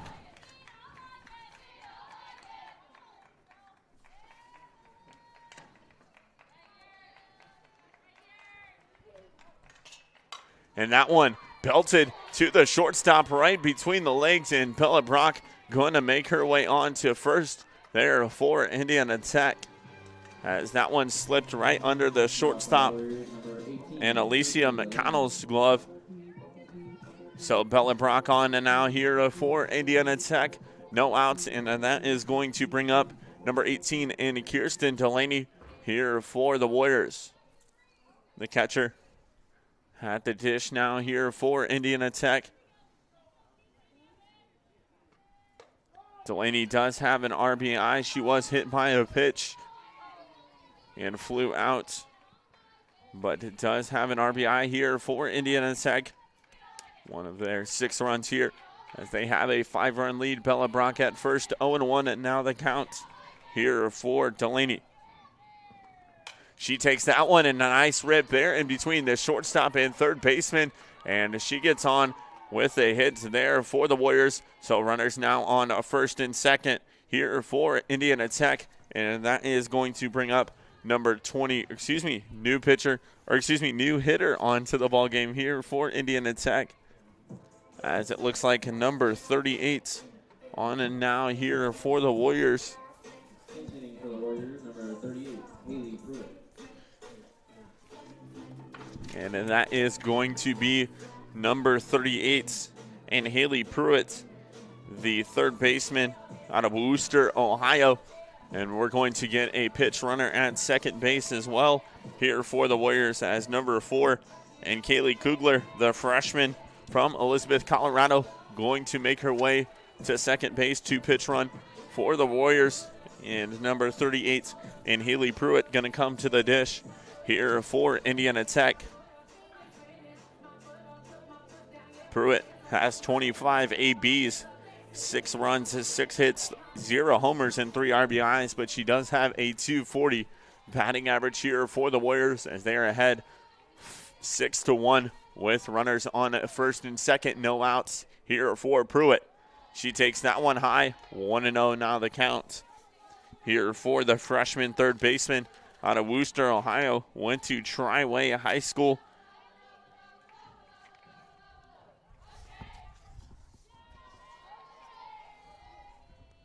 Takes the pitch, and that one right down the pipe. Nice pitch there from Chloe Wolf to tie up the count. 1-1 now here for Pruitt. Beautiful day here in the Summit City as the wind, the only thing howling, but the sun is out. Beautiful sight to see despite a lot of the rain we've seen here throughout this week. That one going to go down for a ball, 2-1. Now the count here for Pruitt.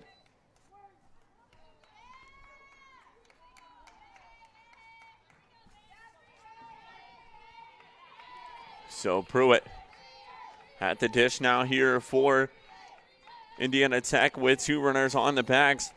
Solid 52 degrees here in Fort Wayne. Wind's blowing out to left field, and Pruitt gets one down the right field line, and Brock going to come around, and she's going to try to get in, and she does, as that one was cut off there by the first baseman. So runners now on the corners here for Indiana Tech, and an RBI single there for the freshman. As she gets the Warriors another run. 7-1 is our score.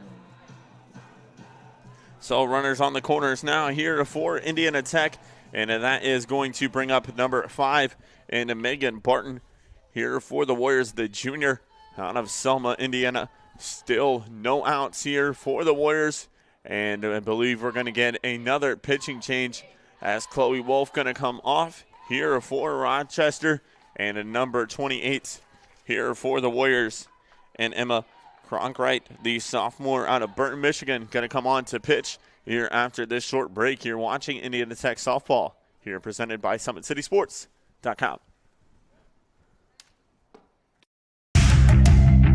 Tech goes by many names. Business, fine art,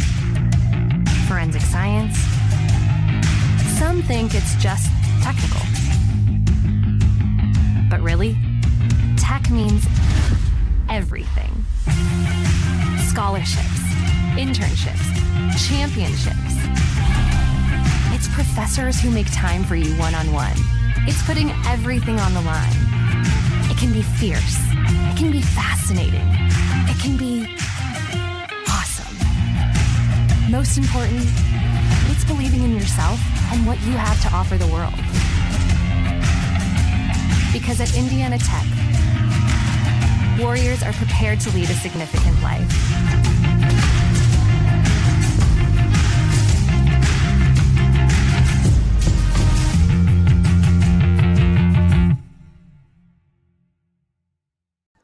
Megan Barton now at the dish here for Indiana Tech as we have a pitching change here for Rochester.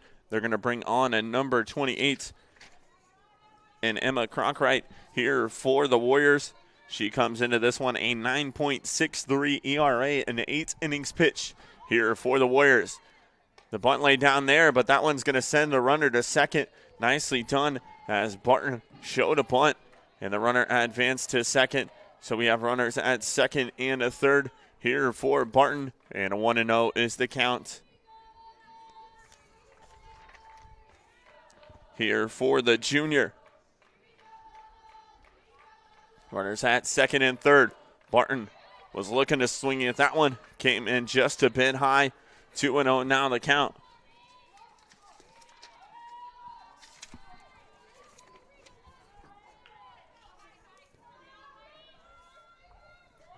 Warriors riding into this one with a 20-4 overall record. Rochester comes into this one with a 2-6 record as that one delivered low. 3-0 now the count here for Barton. The Warriors do sit atop in conference play. They are 4-0 in conference play. Meanwhile, Rochester 0-2 in conference play. So the Warriors looking to battle for an undefeatedness here in conference play as they are 4-0 here in it.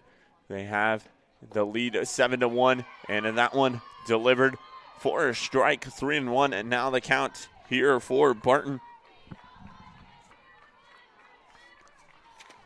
Barton comes into this game with a 368 batting average here for Indiana Tech. She does have runners at second and a third, so looking to do a little bit of damage. Here is Barton. Pitch delivered. That one belted high into right field, and it is going to be caught by the right fielder, and they're not going to send the runner home. They're going to bring her back. So 1 out now down here for Indiana Tech, and it is going to bring up number 7 here for the Warriors and Jordan Dipple. And this is the batter you want to see if you are Indiana Tech, but if you're Rochester, you do not want to see her. Dipple comes into this one with a .491 batting average, 1 homer, 12 RBIs here on the year, 27 hits and 55 ABs here on the season for Dipple. She is the graduate out of Dallas, Oregon. She takes that pitch high, 1-0 now the count. Getting a little running start there to that one is Dipple. Has 1 hit here on the evening, flew out as well. Here for the Warriors, looking to extend the lead. 1-0 is the count here for the graduate for Indiana Tech. Dipple puts one down, and it's going to get through, but it's not through enough, but the run is going to score there for Indiana Tech, and they'll have runners now at the corners with a 7-run lead here for the Warriors, as that was a nice stop there from the shortstop for Rochester and Alicia Mitchell to stop the Warriors from scoring an 8th run. And she had that one in, but no outs done. So 1 out still here, runners on the corners, and it is going to bring up number 2 in Brooke Hughes, the freshman out of Kokomo, Indiana, Kokomo High School, here to the plate for Indiana Tech as they do have a 7-run lead. Hughes comes into this one, 3 ABs on the year here for Indiana Tech. 1 strikeout. Doesn't have a batting average, so she's looking to make some noise here and high up that batting average here for the Warriors. She shows bunt, but the runner going to advance to second here for the Warriors, as it is going to be a 1-0 count. Do believe now here for, my apologies, an 0-1 count here for Brooke Hughes, the freshman out of Kokomo. She'll be at the dish now with 2 runners in a scoring position here for Indiana Tech.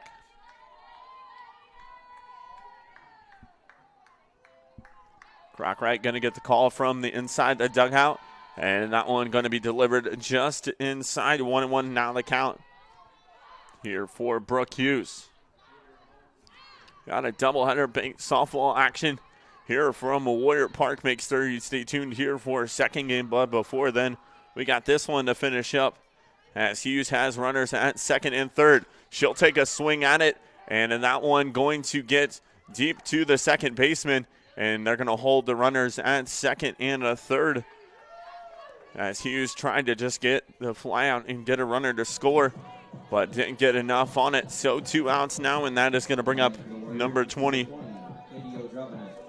Katie Drainbrick here to the plate now here for Indiana Tech.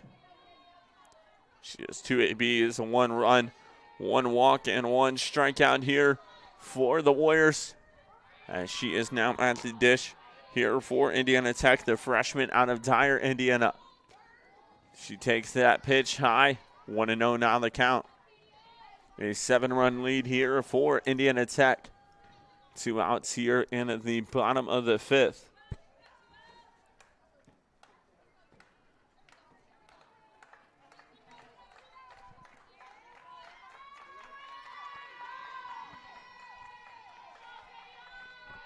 During break, going to wait for the pitch to be delivered. As Cronkright gets the signal, and that one fouled off here to the back screen. 1-1 now the count. As Kennedy Sullivan waits her shot on deck here for Indiana Tech. But runners in the scoring position at second and the third here for Odringbrink. 1-1 is the count. Pitch delivered, swinging miss. 1-2 now the count. Here for the freshman for Indiana Tech. A lot of youngsters on the roster here for the Warriors. Always a good sign to see. Stephanie Zimmy in her 7th year here for Indiana Tech, doing the duties at third base. That one driven just outside the infield, and it's going to be hauled in there for the out. So one run does score for Indiana Tech, but they hold an 8-1 lead as we head into the top of the 6th. You're watching Indiana Tech softball here, presented by SummitCitySports.com. From the first day, I felt very welcome at Indiana Tech. I just really enjoy the classes and the vibe I get from all the other athletes and just the students here. Everybody's cool and everybody gets along really well. I'm currently a senior, and since my freshman year, student life activities have really grown throughout campus, and there's so many ways that you can meet new people. You can go bowling, you can watch movies, and it's just really important. There's always something going on, like festivals. I walk a bunch of the trails here locally. There's great restaurants. There's always something fun to do. You can never be bored here in Fort Wayne. The school spirit at Indiana Tech is epic. It's everything. We had our first annual hockey game not too long ago. Everybody showed up, face paint, cowbells, Trojan hats, lawn gnomes. It was amazing. It makes it so worthwhile to be a Warrior. Go Warriors.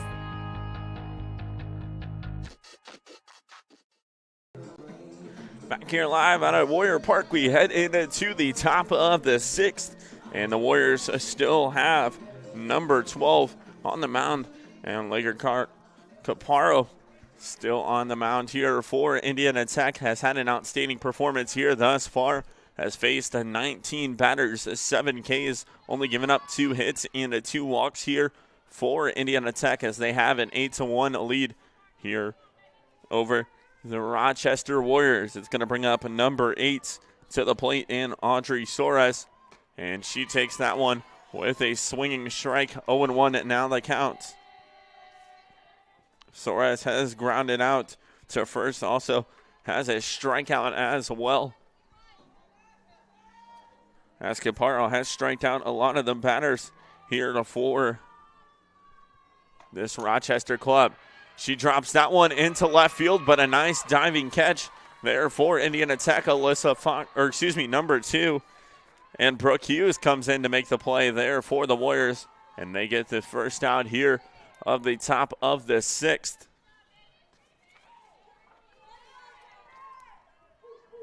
And I believe Caparo's day going to be finished here for Indiana Tech. Off the out, looks like number 3. And Jamie Cunning going to come on to pitch now here.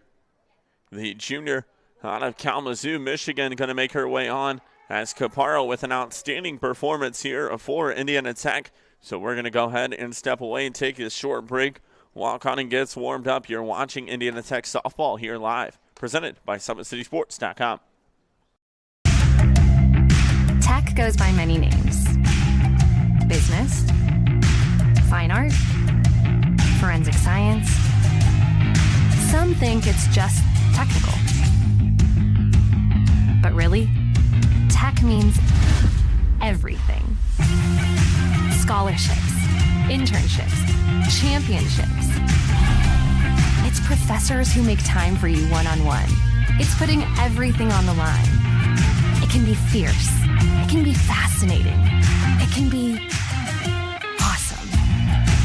Most important, it's believing in yourself and what you have to offer the world. Because at Indiana Tech, Warriors are prepared to lead a significant life.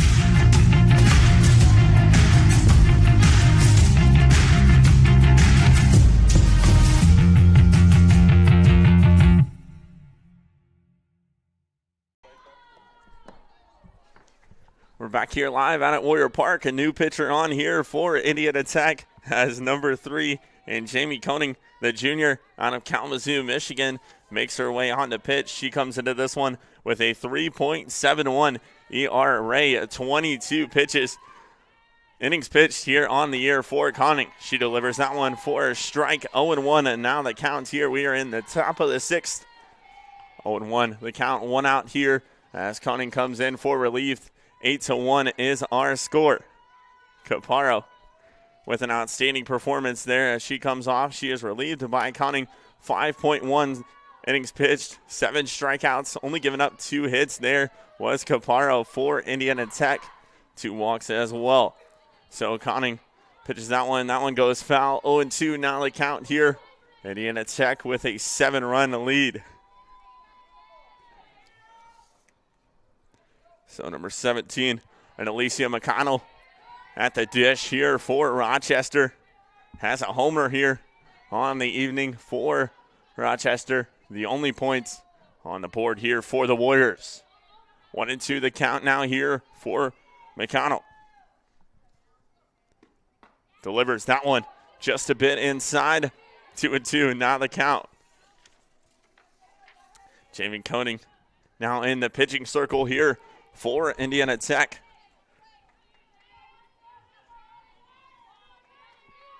McConnell at the plate.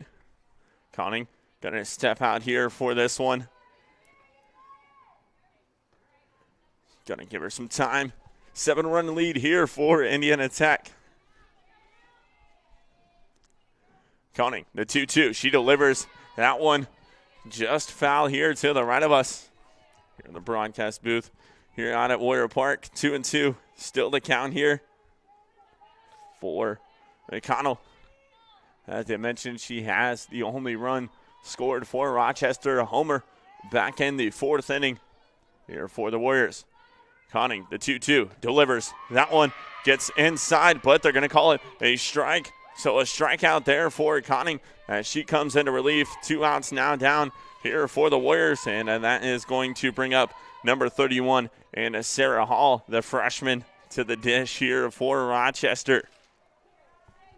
She is a freshman out of Almont, Michigan. Almont High School as well. She is now in the circle here. In the box here for Rochester. That one delivered inside, 1-0 now the count.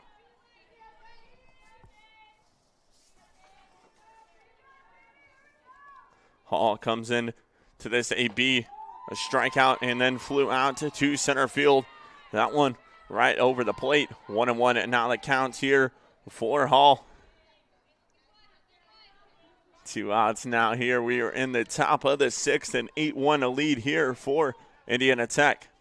Connie delivers. That one belted into right field and still going to get it, and that's an out there for Indiana Tech, and they end the inning with an out there on the fly out to right field. So the Warriors with an 8-1 lead. We head into the bottom of the 7th. You're watching Indiana Tech softball here, presented by SummitCitySports.com. Want to know the difference between dreaming and doing?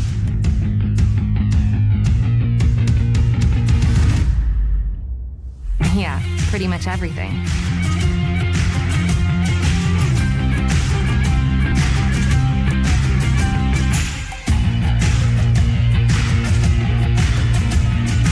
Visit Indiana Tech and see what it's like to be a Warrior.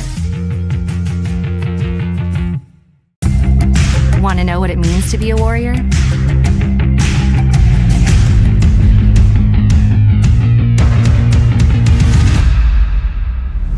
Yeah, pretty much everything.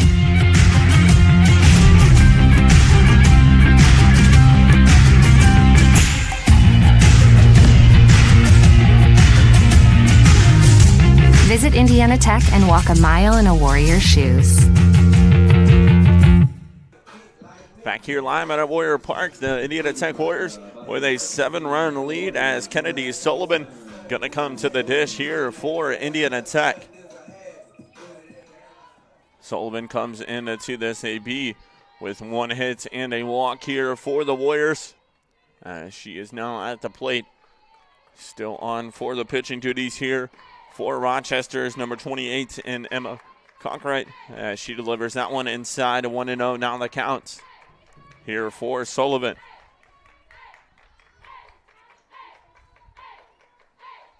Sullivan, the senior out of Lima, Ohio, here for the Warriors.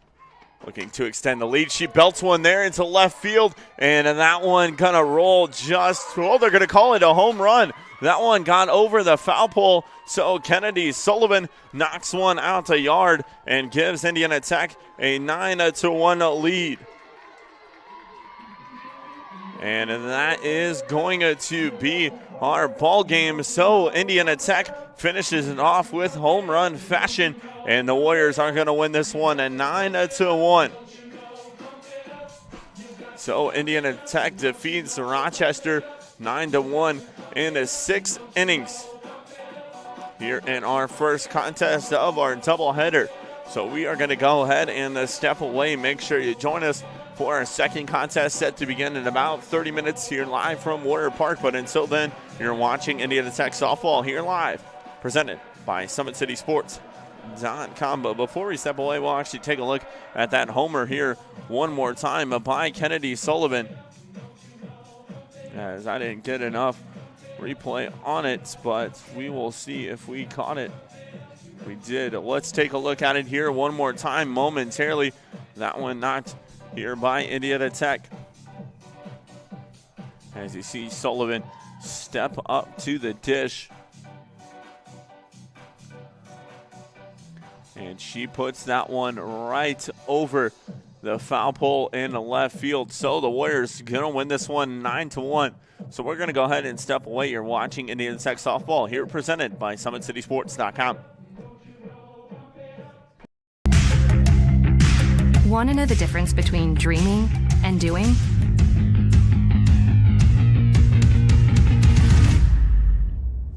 Yeah, pretty much everything.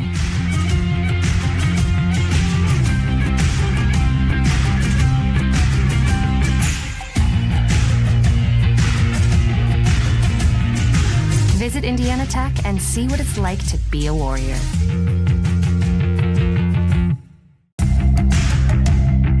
Tech goes by many names: business, fine art, forensic science. Some think it's just technical.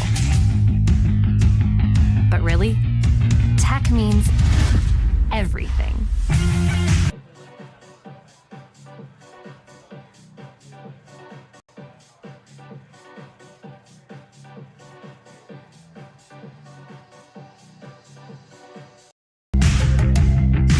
Want to know the difference between dreaming and doing?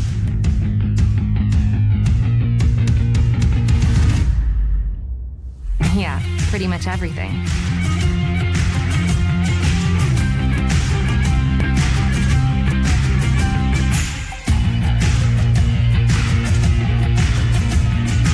Visit Indiana Tech and see what it's like to be a warrior.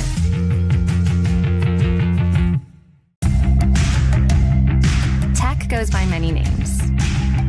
Business, fine art, forensic science. Some think it's just technical. But really, tech means everything. Scholarships, internships, championships. It's professors who make time for you one-on-one. It's putting everything on the line. It can be fierce. It can be fascinating. It can be awesome. Most important, it's believing in yourself and what you have to offer the world. Because at Indiana Tech, warriors are prepared to lead a significant life.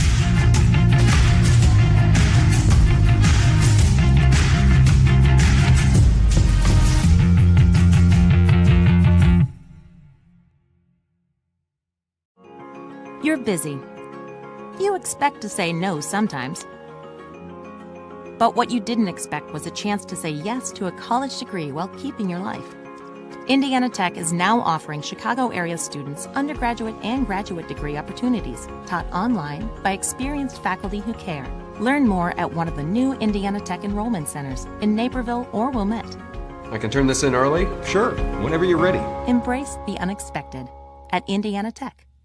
Well, first of all, I'd like to say that there aren't very many energy programs out there. When I researched all of the various programs recently, there are really only 2 or 3 accredited engineering programs. I'm from Las Vegas, Nevada originally. I came out here to Indiana Tech to actually go for the energy engineering program because of its uniqueness and its ability to get hands-on with the materials I'm going to be using in the future. Well, a few of the things I think that sets Indiana Tech apart is, number one, you have very small classes. You have very close relationships with your professors. When you have a class of 10 people, it's much easier to get to know the professor and get in contact with him than if you have a class of 30, 40, or 50.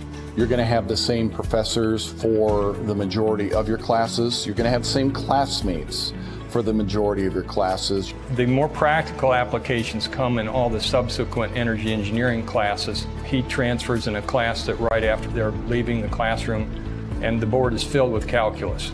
So in order to understand a lot of these topics, they're going to need to understand the calculus there. Calculus is the study of the rate of change, how fast things change. And depending upon whether it's energy engineering, industrial engineering, or whatever, they're going to need to use that and apply that. Professor Romary, he stands out to me the most right now because when I first got here, I had to take calculus, Calc 1, Calc 2. And he's one of the professors that teaches it.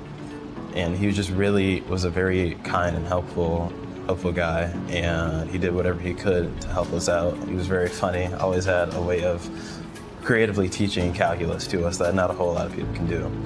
And I think that and how he did it is going to be something that's going to stick for me for a very long time. The field work that Indiana Tech can provide here is, for example, we have a 10 kilowatt windmill that the students can work with. We have a geothermal system for a couple of the buildings for Utang-Sioux and for Zollner that uses geothermal principles to heat and cool the buildings in the summer and the winter. The PV array system, training system that we have down here in the basement allows us to wire up the panels we have down in the basement to set it up as a off-the-grid system or a battery bank system, which helps us because we can see every component of the system actually intertwining and how they work together, which is something that may not be easily visible when you're on the job site in a career. So definitely my internship at Super Value Incorporated was a very, very beneficial program for me to be in. It was more based on the process and logistical side of engineering of my degree, not necessarily the design aspect.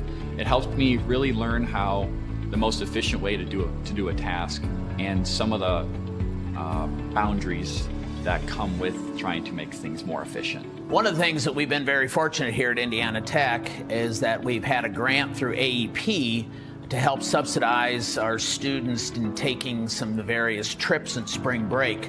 Over the last 4 years, I have taken, along with a couple of other chaperones, I've taken almost a couple of dozen students to a trip to Germany and Switzerland that focused on renewable energy. We've gone to Iceland last year, focusing on geothermal energy, and we just recently returned from a trip to Costa Rica. Just last year, I went to Iceland with a couple of our peers, not even just energy engineers, but a couple of other engineering majors went along with us. And for me, that was the highlight of my college time. I mean, we learned a lot about like geothermal systems and how they converted to a country of basically like ran just by geothermal. But it wasn't just learning about that, it was also learning about their culture as well, you know, and the past and the history and where they plan to go in their future. And all those things combined, I think, really kind of defines my experience here in Indiana Tech. You can be the smartest engineer in the world, but if you cannot talk to or work with other engineers and non-engineers, it's very hard to get anything done.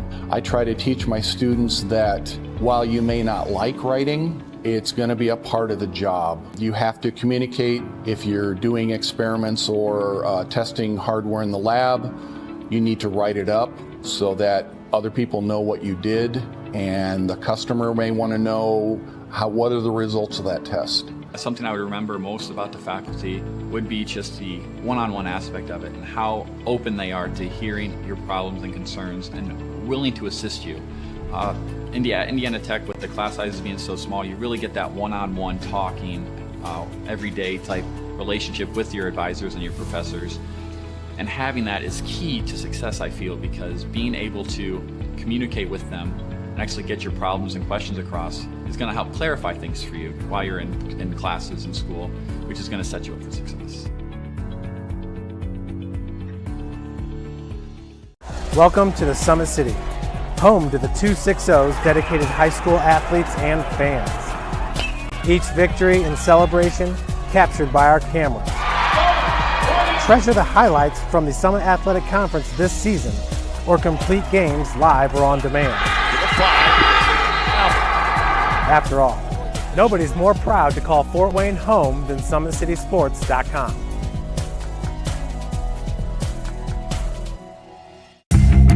Want to know what it means to be a warrior?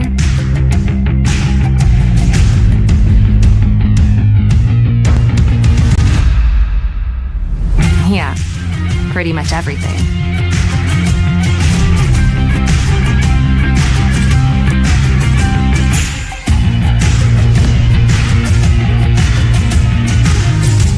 Visit Indiana Tech and walk a mile in a warrior's shoes. You want to know what's possible at Indiana Tech?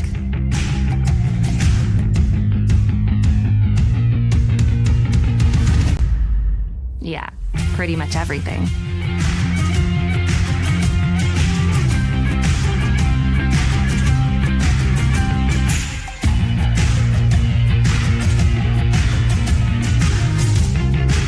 Visit Indiana Tech and see what it's like to be a warrior.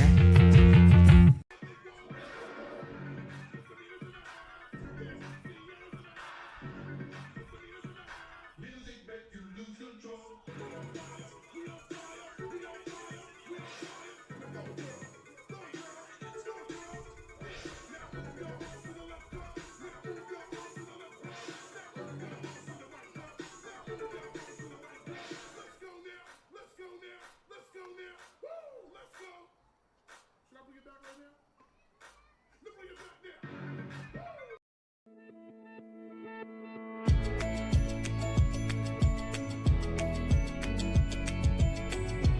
Hi, I'm Paxton, and I'll be your tour guide today. Behind me, we have Pearson Hall. This is one of our freshman dorms on campus. Today, I'll be showing you dorm rooms. Come inside.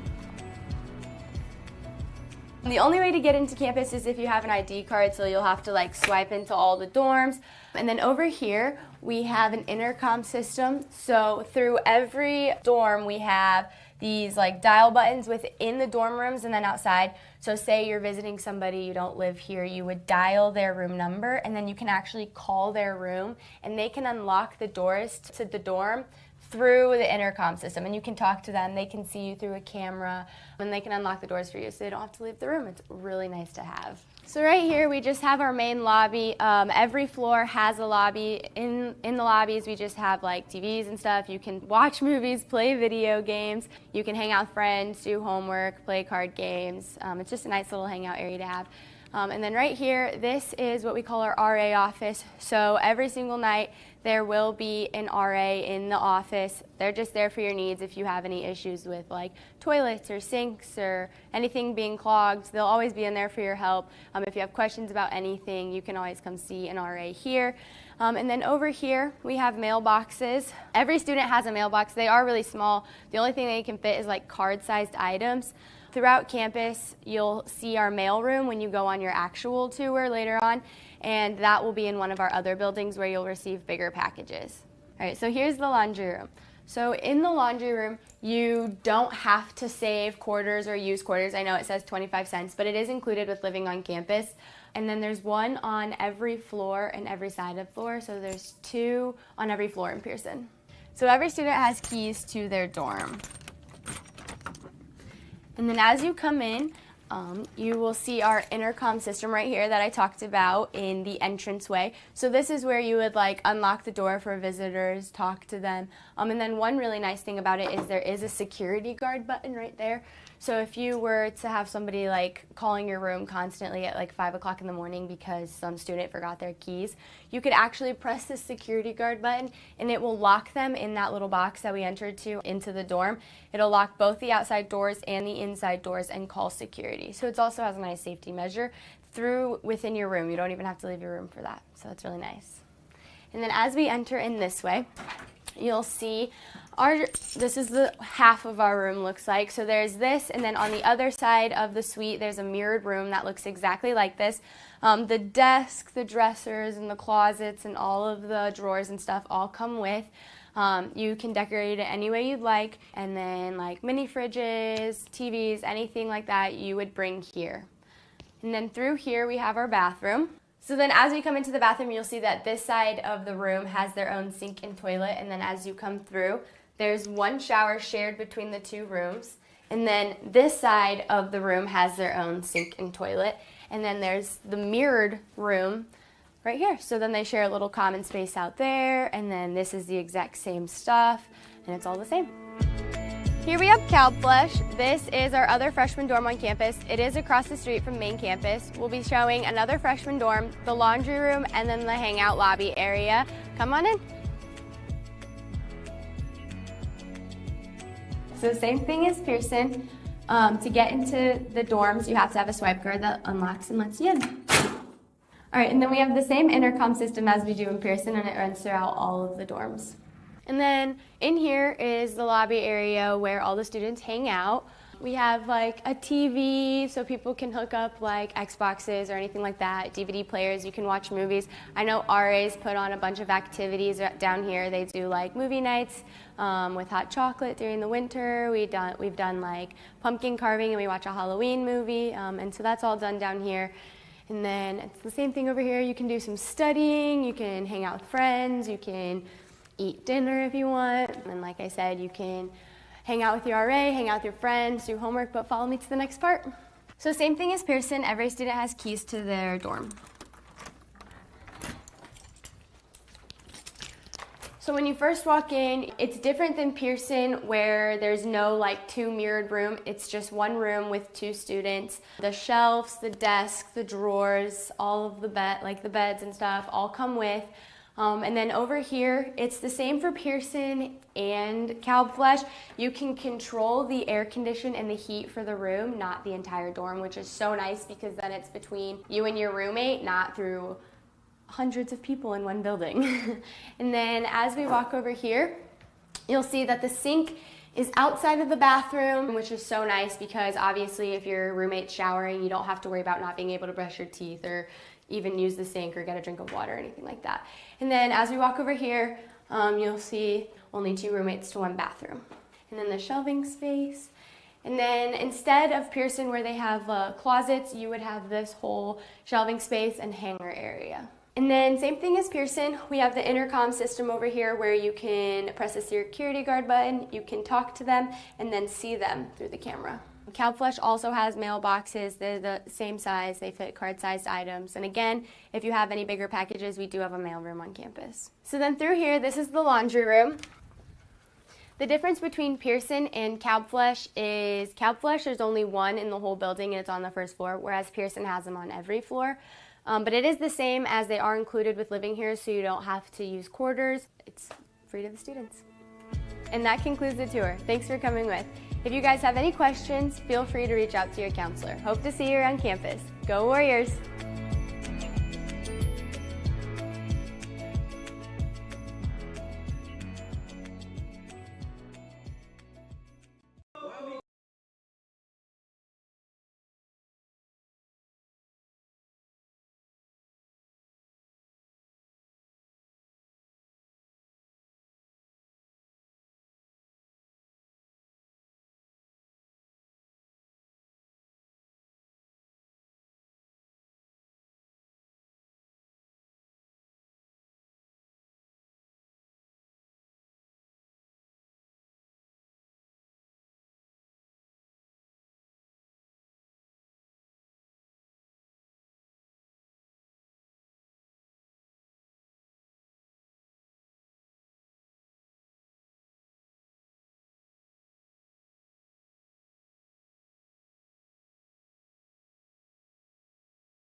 From the first day, I felt very welcome at Indiana Tech. I just really enjoy the classes and the vibe I get from all the other athletes and just the students here. Everybody's cool and everybody gets along really well. I'm currently a senior, and since my freshman year, student life activities have really grown throughout campus, and there's so many ways that you can meet new people. You can go bowling, you can watch movies, and it's just really important to get involved on campus. We have intramurals, anything from billiards to basketball. It's made student life very enjoyable. I love Fort Wayne because there's always something going on, like festivals. I walk a bunch of the trails here locally. There's great restaurants. There's always something fun to do. You can never be bored here in Fort Wayne. The school spirit at Indiana Tech is epic. It's everything. We had our first annual hockey game not too long ago. Everybody showed up, face paint, cowbells, Trojan hats, lawn gnomes. It was amazing. It makes it so worthwhile to be a Warrior. Go Warriors.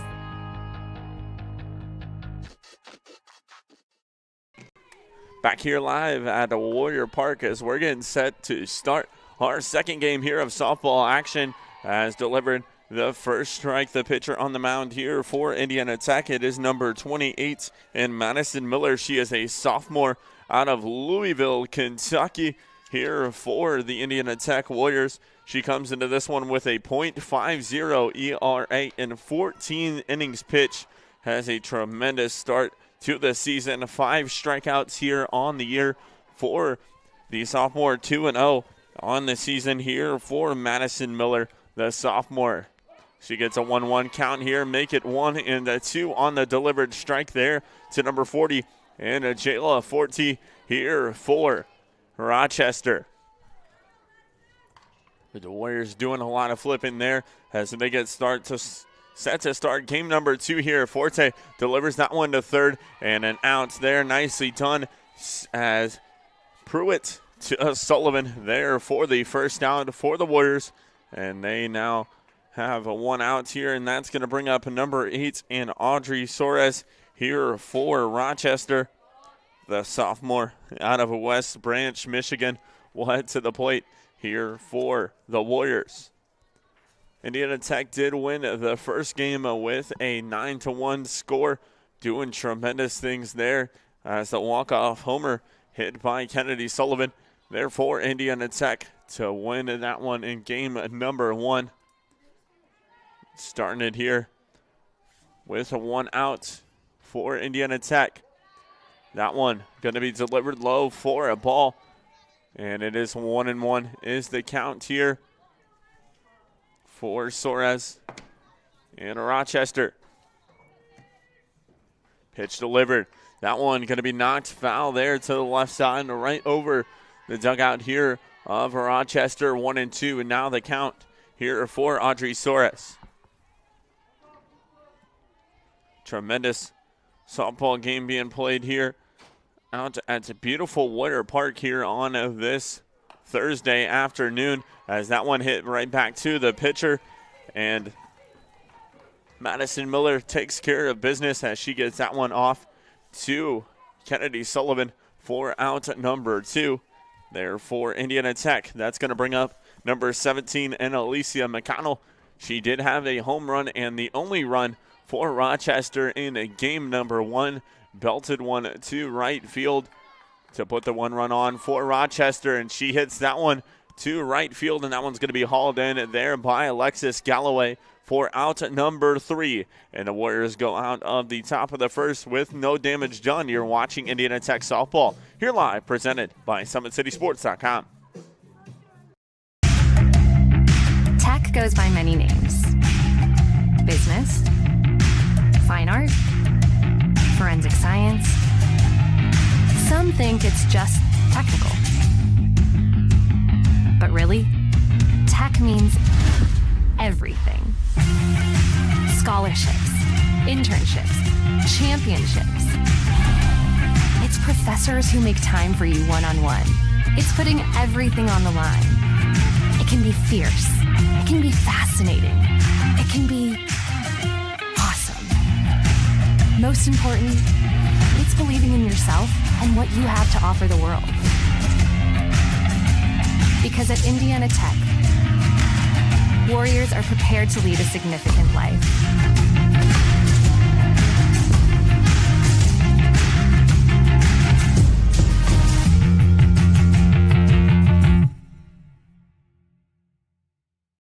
Back here live at Warrior Park as we are set to head into the bottom of the first. It is going to be Chloe Wolf getting the pitching duties here for Rochester, as she did a majority of the pitching in game number 1 for the Rochester Warriors. And coming on to the hits here for Indiana Tech, it's going to be number 14 and Carly Walter. Walter makes her way to the plate here for Indiana Tech. She comes into this one batting .292, 15 RBIs on the year and 17 hits here for Walter. She is a freshman out of Lowell, Indiana, Lowell High School as well. So Walter makes her way to the plate here for Indiana Tech. Wolf sets, she delivers. That one right on the outside corner there for strike number 1. 0-1, and now the count here for Carly Walter. Wolf gets the look from the dugout here for her call. She gets set, and she delivers. That one from Walter, belted to left field, and she starts things off here with a single for the Warriors. Tremendous stuff there done by Carly Walter as she gets the first hit of the ball game here for Indiana Tech. So now up here for Indiana Tech is going to be number 38 and Haley Pruitt. She did play in game number 1, came on in relief in a left field, or excuse me, third base for Indiana Tech. So she gets the nod here at third base for the Warriors with a runner on first. That one taken right down the pipe there for strike number 1. 0-1 the count.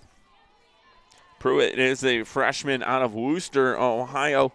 Went to Triway High School. She comes into this one here for Indiana Tech, batting .240 here for the Warriors. Wolf sets, delivers. Pruitt hits that one to shortstop, second base there, and they're going to get an out at a second. But Pruitt makes her way safe to first. And one out now here for Indiana Tech, and that's going to bring on the pitcher, number 28, and Madison Miller.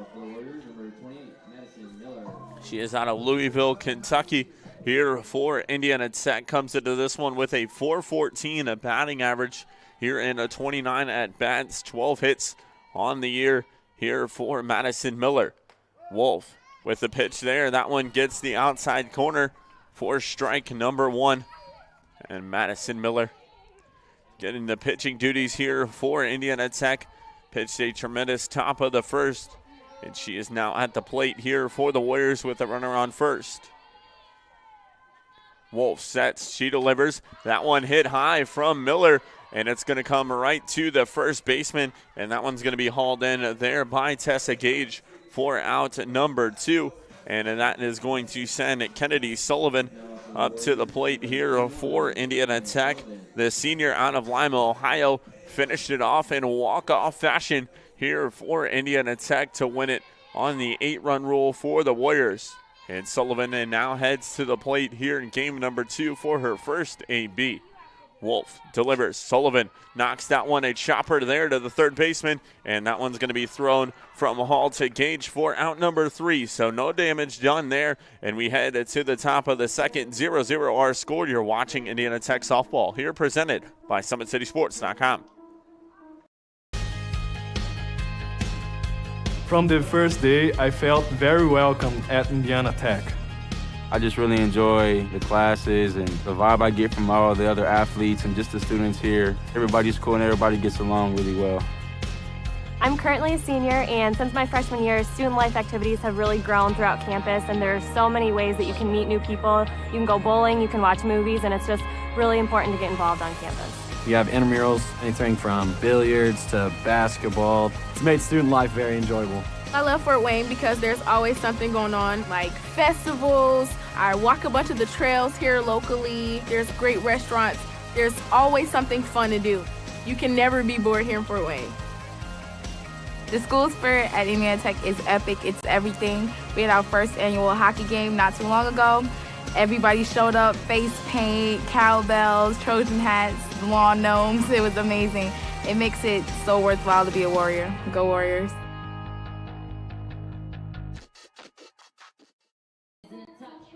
Back here live out at Warrior Park as we get set to begin our top of the second 1-2-3 inning here for the Warriors, as it's going to bring up number 31 here for Rochester and Sarah Hall. Hall makes her way to the plate here for Rochester, the freshman out of Almont High School in Almont, Michigan. She comes in to this one here for Rochester, batting a .375. She pelts that one in to right field, and that one's going to get down to there for a single for Sarah Hall, and she gets Rochester their first hit of the game. Nicely done on that knock there for Sarah Hall. We'll take a look at it here one more time on our Indiana Tech replay. You see that one just drop right in between the right field and the center fielder gap as she hits the the single there for Rochester. That puts a runner on, and now up to the plate is number 25, and it's Tessa Gage. First base here for Rochester. The pitch delivered. That one right down the pipe there for a strike. As Gage, the senior out of Walnut Lake, Michigan here for Rochester. She comes into this one a leading batting average of her squad with .412. She has 7 hits and 17 at-bats coming in here for Rochester. That one taken for a ball, 1-1. Now the count here for Gage. Miller delivers. That one stopped there. Nicely done. And that one going to take the runner on at second as Bella Brock gets the out there at second, but the runner's safe at first. So that'll leave a runner on first here for number 2. And Kylie Dillard, the right fielder here for Rochester. Dillard, the sophomore out of Wyoming, Michigan, at the plate now here for the Warriors. She takes that one right over the plate. Nice pitch done there by Madison Miller for the strike. 0-1, and now the count here for Dillard.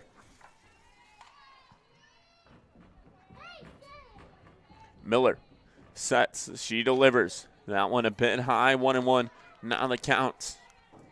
Beautiful day here in the Summit City, as we are sitting at a solid 52 degrees here in the fort. Wind has started to die down, but still pushing its way out towards left field, as that is where Bella Brock's going to stop that one at second, and they'll get the force out at second, but the runner going to be safe at first. Nicely done there by Bella Brock to get another stop for Indiana Tech to haul that one from going out to left field. And now with 2 down, and that is going to bring number 12. And Giora Aliso Verna here to the plate for Rochester. She is the sophomore out of Italy here for the Warriors, as she takes that first pitch, foul back to the screen, 0-1, and now the count here for Vernie. She gets the start here behind the plate for Rochester. Comes into this one batting .167 here for Rochester, as that second pitch gets down the pipe. 0-2, now the count here for Vernie. 2 outs, we sit scoreless here in the top of the second. Miller sets, she delivers. That one fouled off here to this near side. 0-2 still the count here for Vernie. Miller, as I mentioned, the leading ERA here for the Indiana Tech Warriors, a .50 ERA coming into this one off of 15 innings pitched.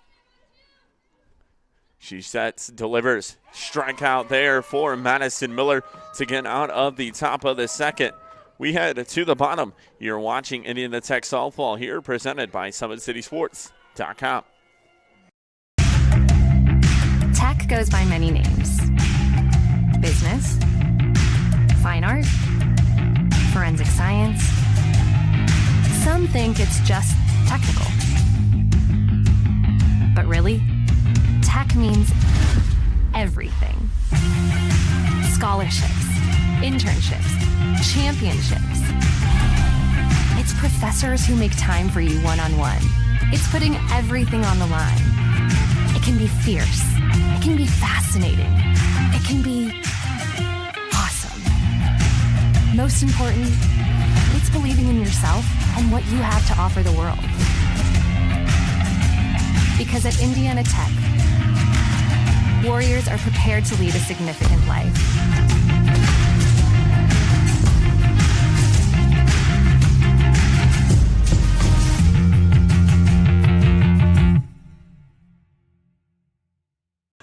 Back here live at Warrior Park, getting set for the bottom of the second.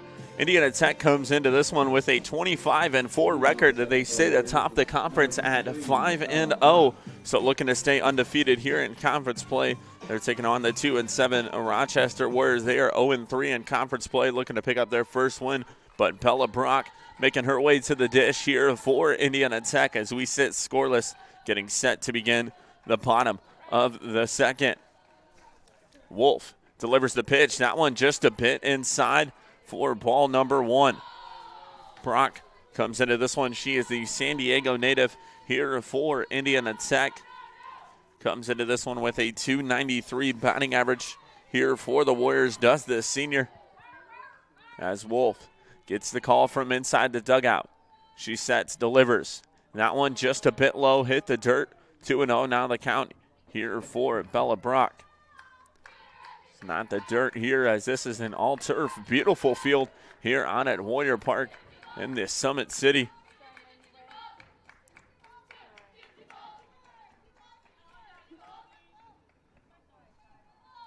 So Wolf sets here, she delivers. Brock gets a bat on it, puts it towards first base, but Brock trying to beat this one out, and she is called out. Nicely done there by the first baseman in Tessa Gage to get the out for Rochester.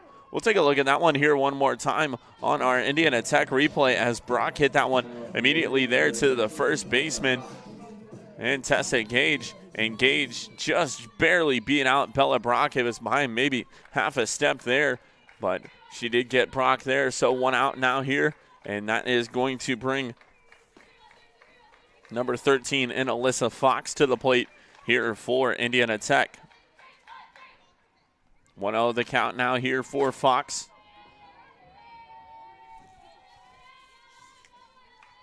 It's an outstanding play there by Tessa Gage for Rochester to keep a runner from getting on. Wolf sets, she delivers. That one just a bit high. 2-0 now the count here for Wolf.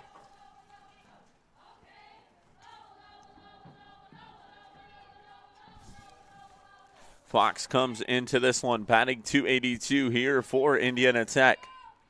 Wolf gets set, she delivers. Fox with a nice rip there to the second baseman, and that one snagged up and hauled in there by Gage. A nice stop by Alicia McConnell to get the out for Rochester.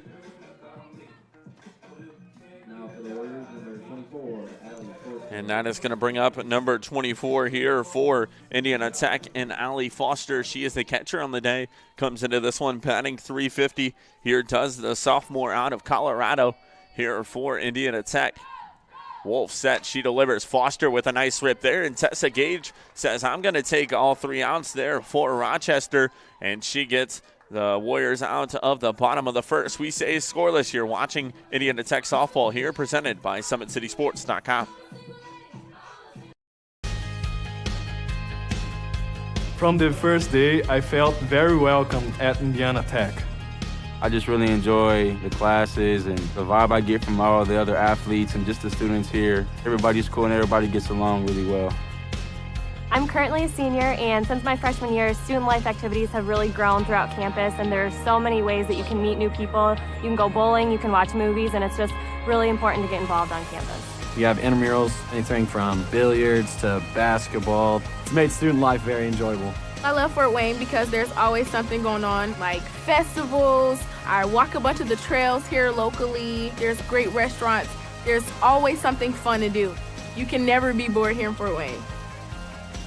The school spirit at Indiana Tech is epic. It's everything. We had our first annual hockey game not too long ago. Everybody showed up, face paint, cowbells, Trojan hats, lawn gnomes. It was amazing. It makes it so worthwhile to be a Warrior. Go Warriors. Yeah. We're back here live out at Warrior Park. We're getting set to begin at the top of the third, set to come to the plate here for Rochester. It is going to be number 10 and Victoria Dupuis. She is playing third base as she did play catcher in game number 1 here for the Warriors. So that one, Tech. Miller sets, she delivers. That one just a bit outside. It's a nice framing job there from number 24 and Allie Foster, but the umpire didn't appeal of it, so 1-1. Now the count here for Dupuis. That one hit up right to the catcher, and Allie Foster catches that one for an out there for Indiana Tech. Nicely done by Foster to stay on to that one, as we'll take a look at it here one more time on our Indiana Tech replay. You didn't see that one popped straight up in the air, and Foster able to get a hand on it and haul that one in for the out.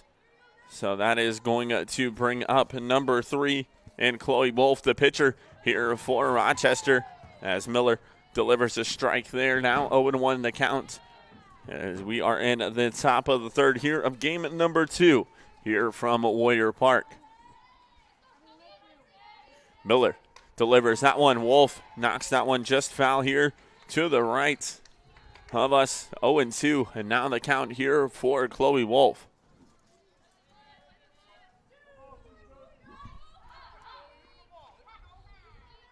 One down here for Indiana Tech. Miller sets, she delivers. That one just a bit outside here. 1-2, now the count for the pitcher. And Chloe Wolf, she came on in relief in game number 1 and gets the nod here for game number 2 here for the Rochester Warriors. Miller sets, she delivers. That one popped up inside, and it's going to be hauled in there by the second baseman. And Amanda Parker for Indiana Tech there for out number 2. And that is going to send Rochester back to the top of the order. So Jayla Forte going to come on to hit now here once again for Rochester. Left fielder here for the Warriors. She takes a running swing at that one. 0-1 now the count here for the freshman. As in inning number 1 here for Rochester. She grounded out and takes that second pitch just a bit outside. 1-1 now the count here for Forte. In the top of the third, 2 outs here for Rochester. We are still scoreless as Forte takes this one from Miller, gets a running start at it, right back to Miller. She'll throw it to the first baseman and Sullivan, and that'll be out number 3. We take ourselves here to the bottom of the third. You're watching Indiana Tech softball here, presented by SummitCitySports.com. Tech goes by many names. Business, fine art, forensic science. Some think it's just technical. But really, tech means everything. Scholarships, internships, championships. It's professors who make time for you one-on-one. It's putting everything on the line. It can be fierce. It can be fascinating. It can be awesome. Most important, it's believing in yourself and what you have to offer the world. Because at Indiana Tech, Warriors are prepared to lead a significant life.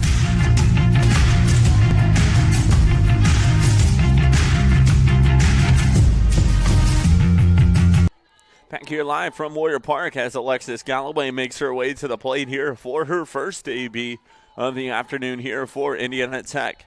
That one delivered high there for a ball. Galloway is the senior out of Alberta, Canada. She comes into this one here for Indiana Tech, batting .278 here for the Warriors. That one delivered inside. Galloway gets a piece of it there, rolls that one foul, 1-1, and now the count here for the senior. Wolf has done an outstanding job here pitching thus far for Rochester through 2 innings of work here. Faced 7 batters, only giving up 1 hit here for the Warriors. Wolf gets a call from the dugout. She sets, delivers, and Callaway with a nice poke there right over the second baseman, and she gets a hit and gets on the bases there for Indiana Tech. Nicely done by Callaway. Pokes that one right over the second baseman, gets enough of it to put it high enough, and she gets on. And now up here for Indiana Tech, it's going to be number 7, and Jordan Dipple at the dish here for the Warriors. She is the graduate out of Dallas, Oregon. Here for Indiana Tech, has got a runner on first. She lays down a bunt. That one goes foul. So 0-1 now the count here for Dipple.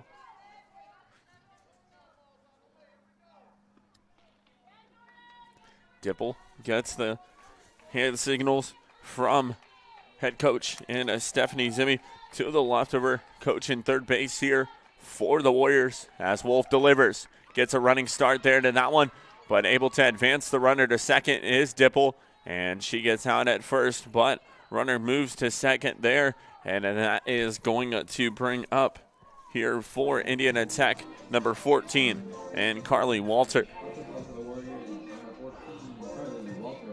Walter, the freshman out of Lowell, Indiana. Lowell High School as well has a runner on second with just 1 out here for Indiana Tech.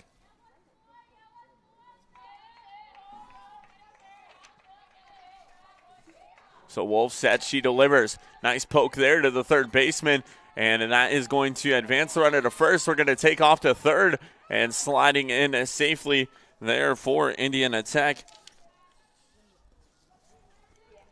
And out at second, but the runner does advance there to third. So runner on third, and that's going to bring up number 38 here for Indiana Tech, and Haley Pruitt to the dish here for the Warriors. Did get some playing time in game number 1. Started here on game number 2 here for Indiana Tech. Did the freshman out of Worcester, Ohio, looking to get the runner in from third with 2 outs. Pruitt with a nice knock there in between the shortstop and a third baseman, and she gets a run on the board here for Indiana Tech. So Pruitt with an RBI single there for the Warriors, and they now take a 1-0 lead. And that's going to bring up the pitcher, number 28, and Madison Miller here to the plate for Indiana Tech. Miller now with a runner on first base here for the Warriors. Wolf gets the signal from the dugout here for Rochester. She sets and delivers. That one just a bit inside here for ball number 1. 1-0 the count now here for Miller.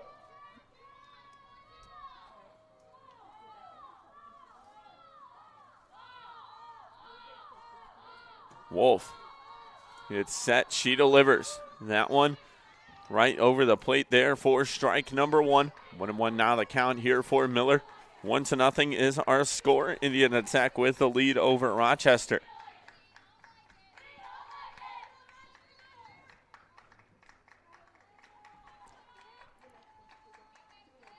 Wolf delivers that one. Hit the turf before it got to the plate. Therefore, ball number 2, 2-1, and now the count here for Miller. Miller, the leading pitcher here onto this squad for Indiana Tech, with a .50 ERA and a 14 innings pitch here for the Warriors. She takes that pitch inside, 3-1, and now the count. And Miller gets herself ahead of this one with a runner on first, and Haley Pruitt, who got the RBI single to give the Warriors the 1-0 lead.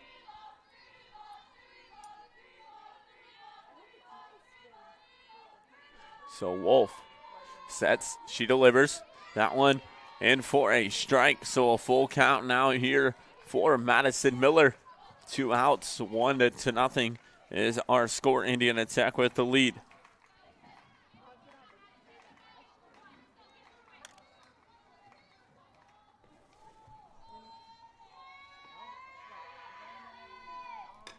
Miller with a nice poke there to the third baseman, and they're going to call it foul here.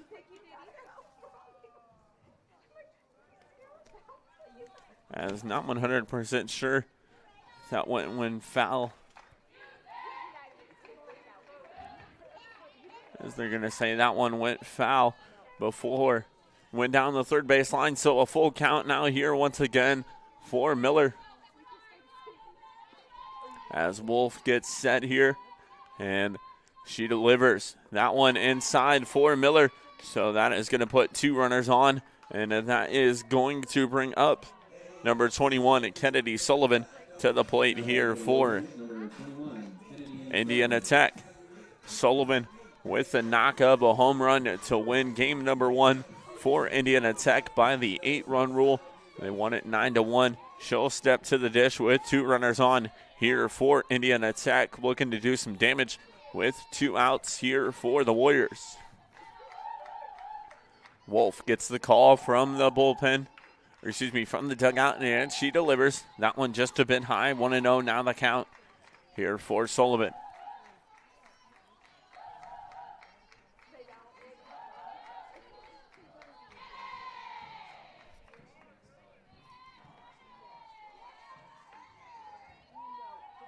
Sets and delivers. That one just a bit high inside at 2-0 now the count.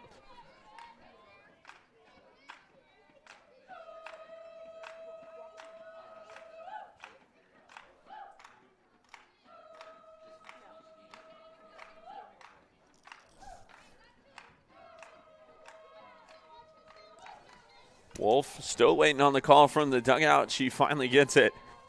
And she sets, delivers to Sullivan with a knock there to left field. And that one is going to be gone. And Sullivan gets the 3-run shot here for Indiana Tech. And that gives them the 4-0 lead.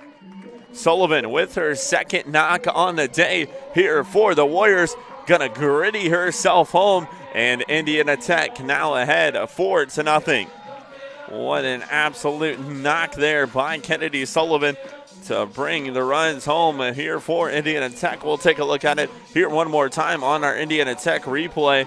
Absolutely knocked it there to left field, and the Warriors now ahead 4-0. So Wolf gonna stay on to pitch as they had a meeting at the mound here. We'll go ahead and clear those base runners as they are off, courtesy of Kennedy Sullivan, who hit a home run in game number 1, gets one here in game number 2. So that gives Sullivan her second home run on the year here for the Warriors, and that is going to bring up number 23 and Bella Brock here for Indiana Tech, as the Warriors now have a 4-0 lead here in the bottom of the third. And Brock is going to deliver one to left field, but it is going to be hauled in, and not enough on it there from Jaya Forte. So the Warriors get 4 to give themselves a 4-0 lead here at the bottom of the third. You're watching Indiana Tech softball here, presented by SummitCitySports.com. Want to know the difference between dreaming and doing?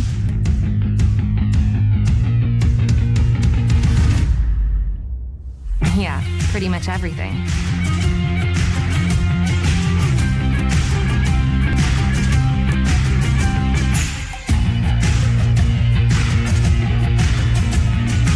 Visit Indiana Tech and see what it's like to be a warrior. Want to know what it means to be a warrior?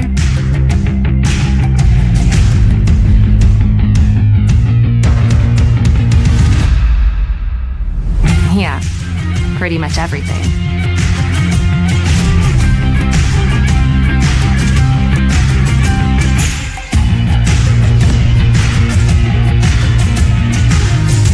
Visit Indiana Tech and walk a mile in a warrior's shoes.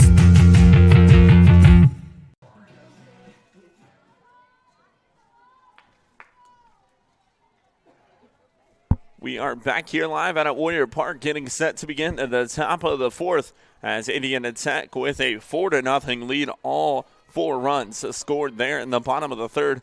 3 of them courtesy to Kennedy Sullivan, who gives the Warriors a 3-run jack to put them ahead of 4-0 As that pitch from Miller delivered outside of ball number 1.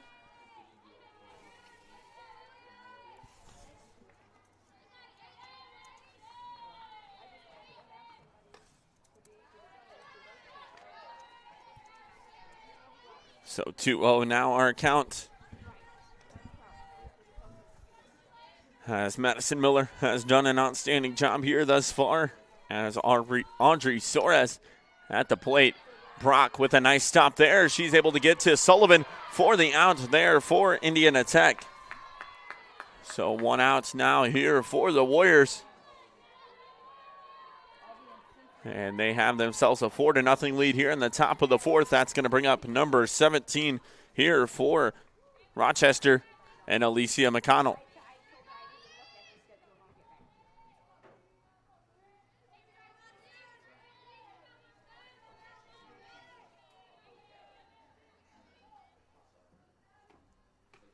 That one delivered in for a ball. 1-0 now the count.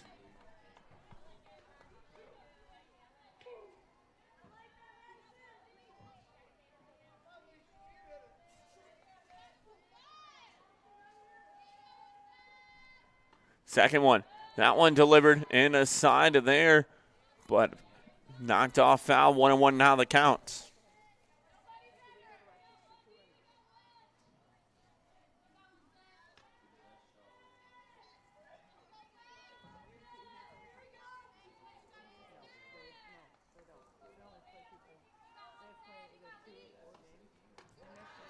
Second pitch delivered high. 2-1 now the count.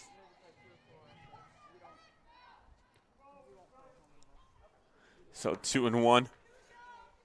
The count here. As Alicia McConnell at the plate. She did have a home run in game number 1. The only run scored for Rochester. Knocks that one back to the screen at 2-2. Now the count here for McConnell. McConnell does come into this one batting at 267. Got her first home run on the year there in game number 1 for Rochester. At the plate now here. Miller delivers the pitch. That one high, 3-2, and now the count.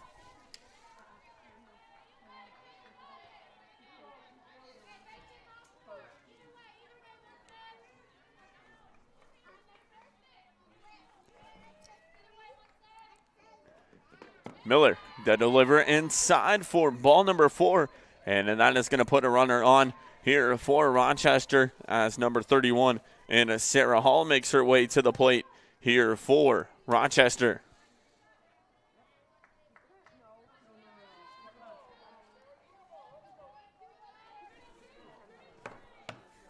So Sarah Hall with the hit there. That one knocked just foul here on this right side, right in front of the Tech dugout. As head coach Stephanie Zimmy going to come out and haul in that one for her catcher and Allie Foster. So Hall at the plate. 0-1 is the count. Runner on first here for Rochester.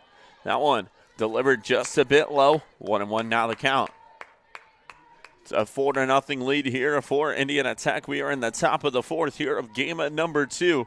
The Warriors looking to improve their fantastic record of 25-4 on the year. But Rochester looking for their first conference win as that one is delivered right in the hole in between the left field and center fielder. And Sarah Hall gets herself on for Rochester. And 2 runners on now, and that's going to bring up number 25 in Tessa Gage here for Rochester. So Tessa Gage at the plate now with 2 runners on. Only 1 out here for Rochester. That one delivered in for a strike.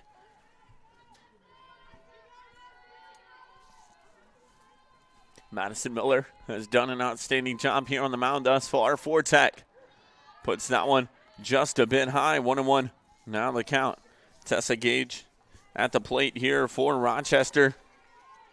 She is the senior out of Walnut Lake, Michigan, here for the Warriors. Team leading batting average of .412. takes that one in for a strike. 1-2 now in the count here for Gage.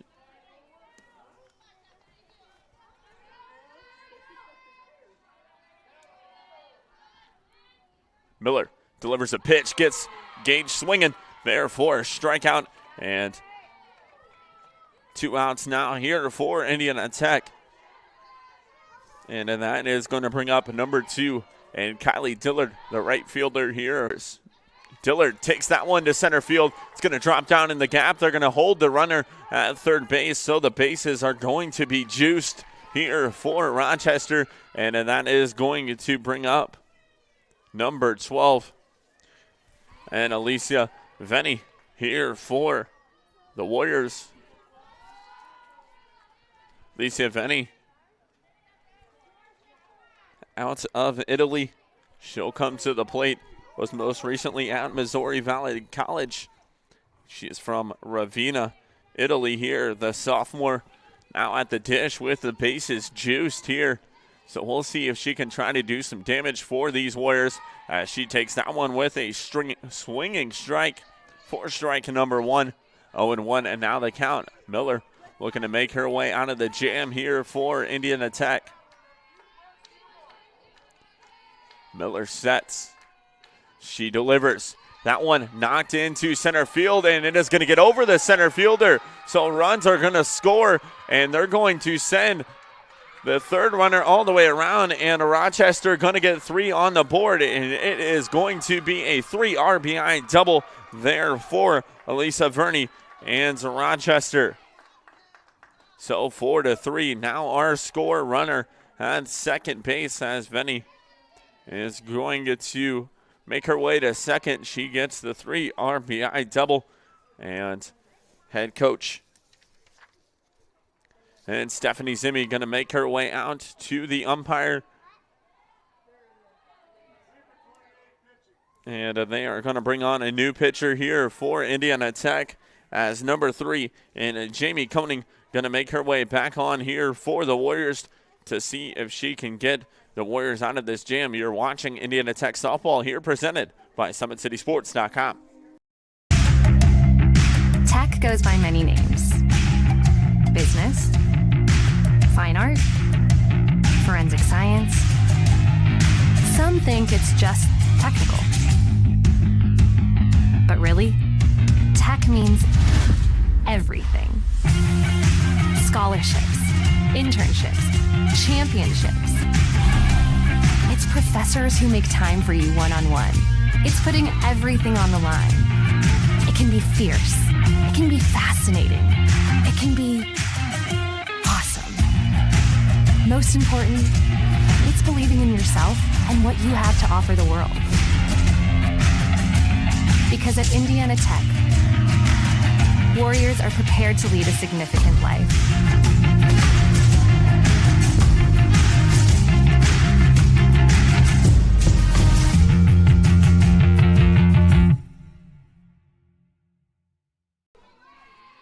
Back here live out at Warrior Park as Indiana Tech looking to get out of a jam off the 3 RBI double there for Verney. That one knocked foul as Victoria Dupuis makes her way to the plate.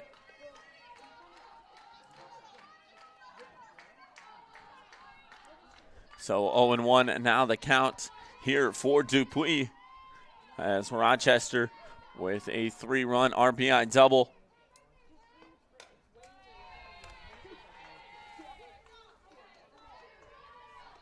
That one knocked foul. 0-2. Now the count here for Dupuis.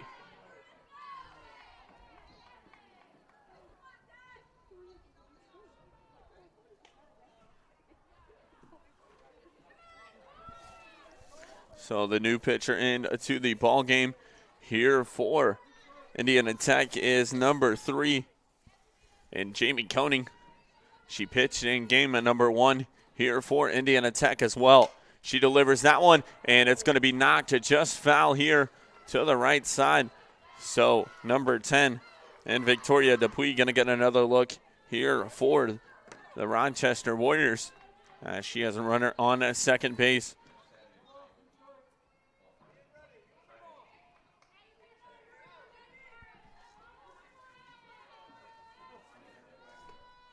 And Dupuy goes swinging. They're going to call that one foul, so she stays alive. She'll get another look here for Rochester.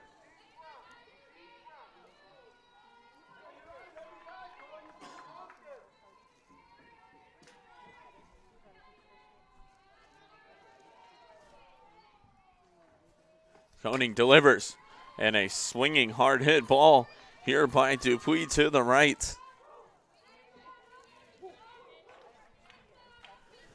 That one foul, so an 0-2 count here. Dupuy battling, looking to stay alive here with the runner on a second base here for Rochester. Koenig sets, delivers. That one knocked foul right off the end of the bat here for Rochester, and Dupuy stays alive once again here for the Warriors. But Koenig looking to get out of the jam here for Indiana Tech. The junior out of Kalamazoo, Michigan. Kalamazoo Valley Community College as well. She delivers that one. Knocked here on the right side once again. And another foul ball. So Dupuy trying to stay alive here for Rochester, making this AB as long as possible as she has a runner on a second base here for her.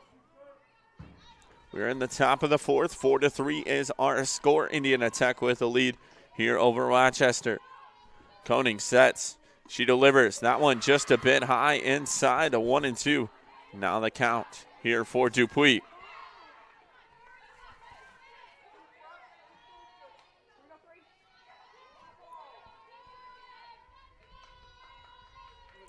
So Koenig sets. She delivers. That one just a bit high was the call from the umpire. So 2-2 now our count here for Dupuy, with 2 outs here in the top of the fourth.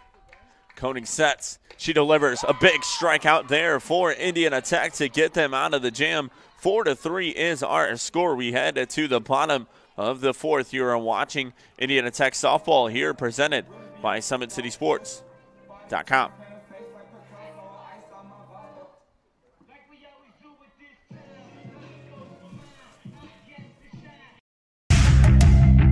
Tech goes by many names. Business, fine art, forensic science. Some think it's just technical. But really, tech means everything. Scholarships, internships, championships. It's professors who make time for you one-on-one.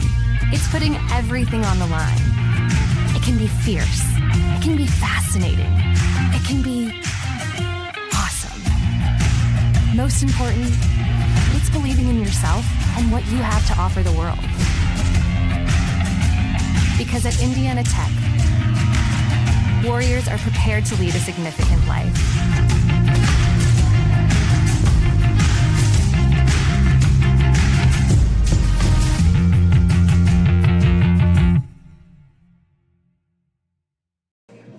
Back here live at Warrior Park, getting set to begin our bottom of the fourth. It is going to be number 13 and Alyssa Fox to start it here for Indiana Tech. A 3-run fourth for Rochester off the RBI double there from Verney. And she makes it 4-3 our score as we start the bottom of the fourth. Fox with a rip down the left field line. And she is going to turn it into a double here as she slides in safely there to second base. So the double for Alyssa Fox to get a runner on second base here for Indiana Tech. Extended that one very, very, very cautiously. She made it all the way to second base. We'll look at it here one more time on our Indiana Tech replay as the head one from Rochester going to come out to try to argue that call. But Fox slid in and just made herself safe. She made kind of like a turn on that one to slide in safely. We'll take a look at it here in slow fashion. Here one more time on our replay, as we'll get a better look at it here. Sliding in, you see We'll take a look at it here one more time after this at bat here from Indiana Tech, as it is number 24, Allie Foster, the catcher, on here for the Warriors, as she takes it for strike number 1. Foster now at the dish here for Indiana Tech. She is the sophomore out of Colorado here for the Warriors. Comes into this one batting .350 here for Indiana Tech. Foster going to lay down the bunt. That'll advance the runner to third. Runner at first going to be called out, but the runner does move to third base there for Indiana Tech. We'll take a look here one more time at the replay on that sliding into second base. You just see the turn there at the end. Able to make herself safe there was Alyssa Fox, and she now advances to third base here for the Warriors. And 1 out now as Foster moved the runner to third.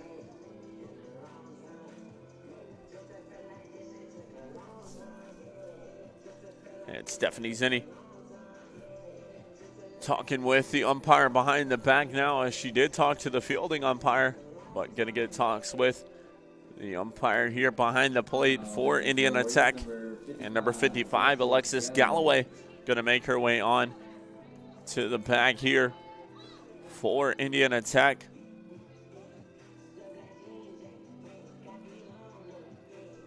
Galloway with the hit already on in the afternoon here for Indiana Tech. 4-3 is our score. As Galloway now at the dish here for Indiana Tech. Wolf sets, she delivers. Galloway with a knock there to the third baseman. They're going to fake the run from going home, and they get the out at first. And Fox held at second, and that is going to bring on a number 7 and Jordan Dipple here for Indiana Tech.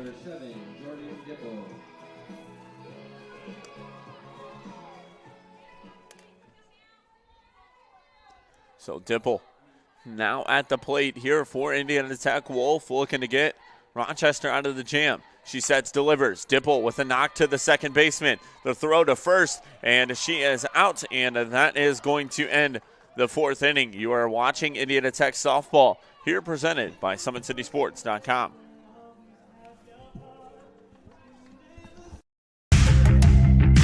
Want to know the difference between dreaming and doing?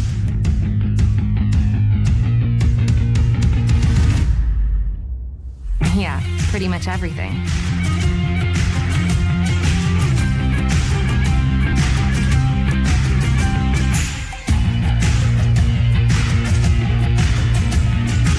Visit Indiana Tech and see what it's like to be a warrior. Want to know what it means to be a warrior?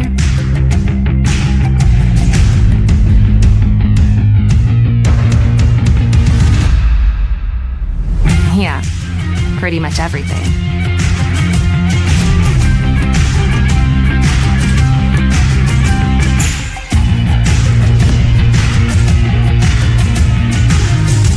Visit Indiana Tech and walk a mile in a warrior's shoes.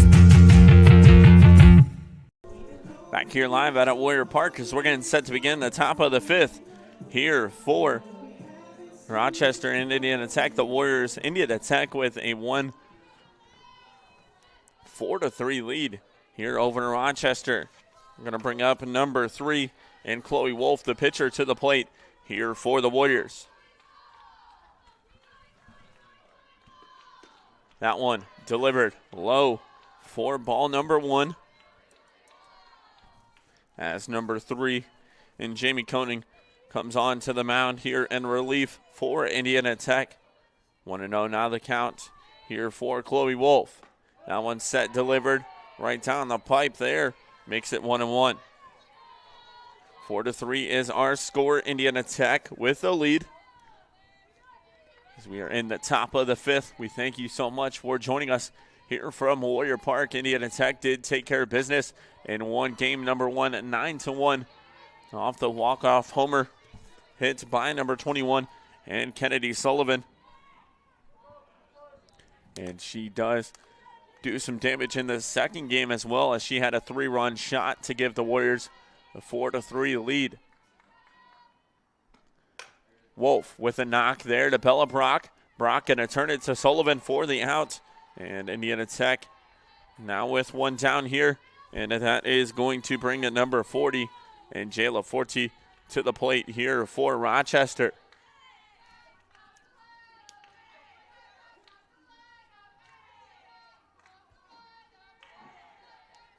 Koenig coming on in relief here for Indiana Tech. As Madison Miller gave up the 3-run there for Indiana Tech. So Koenig on in relief has pitched. .2 here thus far. And she puts that one in for strike number 1. 0-1 the count here for Forte. Second pitch delivered. That one going to bounce foul here. So it's going to be an 0-2 count now here for Jayla Forte. So we are in the top of the 5th, 1 out.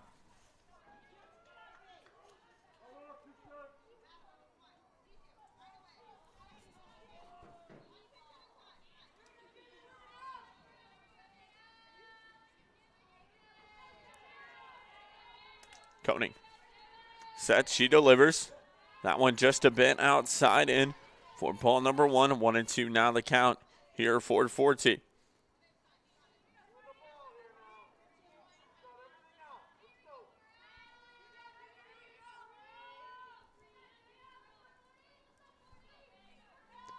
Koenig, pitch delivered. That one knocked to the third baseman and Pruitt. She'll turn it to Sullivan for out number 2. Nicely done by Pruitt to haul that one in. And the Warriors now have 2 outs, and that is going to bring up Audrey Source to the plate here for the Rochester Warriors.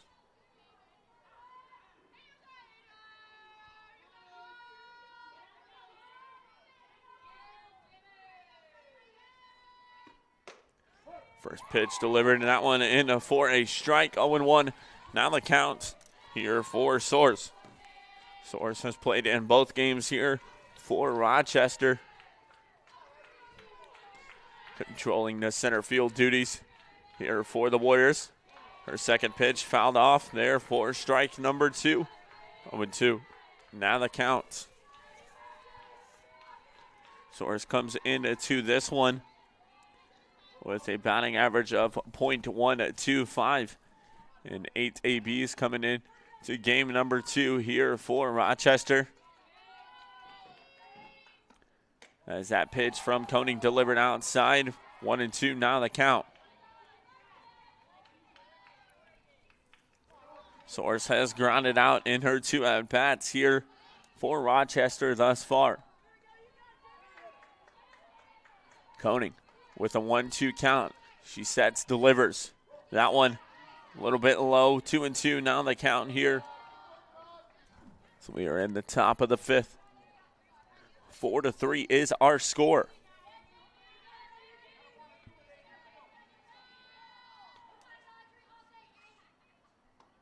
Source with a knock back to the pitcher. Koenig going to flip it to Sullivan there for out number 3.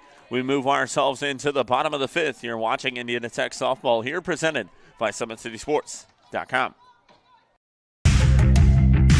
Want to know the difference between dreaming and doing?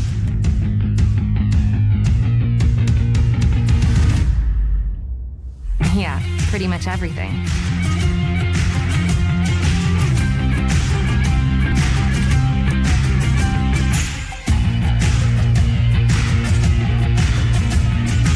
Visit Indiana Tech and see what it's like to be a Warrior.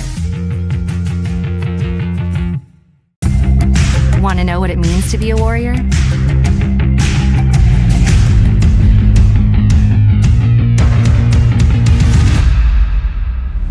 Yeah, pretty much everything.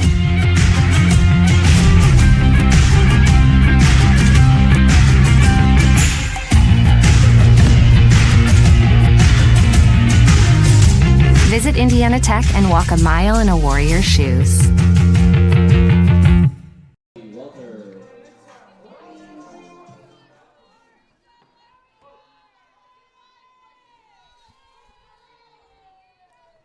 We're back here live, set to begin the bottom of the fifth. Indiana Tech Warriors with a 4-3 lead here over Rochester as Wolf delivers that pitch. That one just a bit high. 1-0 is the count. Now here for number 14 for Indiana Tech. As the Warriors now got Carly Walter at the plate. That one delivered just a bit inside at 2-0. Now the count here for Walter. Walter, the designated hitter here for Indiana Tech. Into this one, the Warriors out to a 4-3 lead here over Rochester. 2-0 is the count. Wolf sets, she delivers. That one knocked into left field. It's going to get down the line. Looking to turn two is Walter, but she's going to hold herself at first, and she'll get the single there for the Warriors. And they now have runners at first base here, as it's going to bring up number 38 and Haley Pruitt here for Indiana Tech. So Walter gets on the bags here, and Haley Pruitt now to the plate here for Indiana Tech. They are ahead 4-3 as we are in the bottom of the fifth. Pruitt shows bunt here, but going down to the second and going to slide in safely. There is Walter. She gets a stolen bag there for Indiana Tech and moves the runner to second base.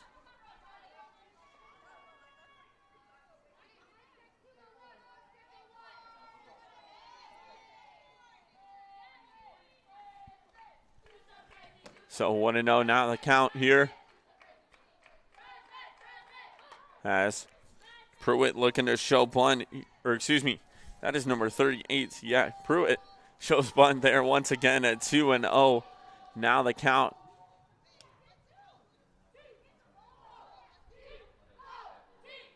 I think 3-0 is the count here for Pruitt.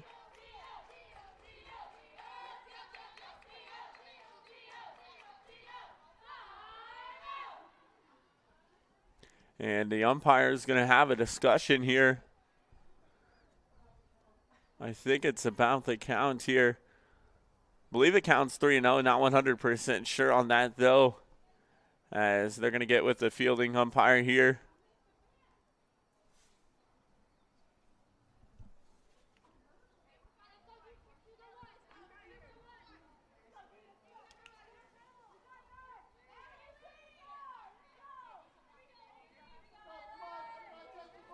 So our count's going to sit at 2-0 here as Haley Pruitt at the plate here for Indiana Tech with a runner on a second. Wolf delivers that pitch. That one going to get called for a strike. 2-1 and now the count.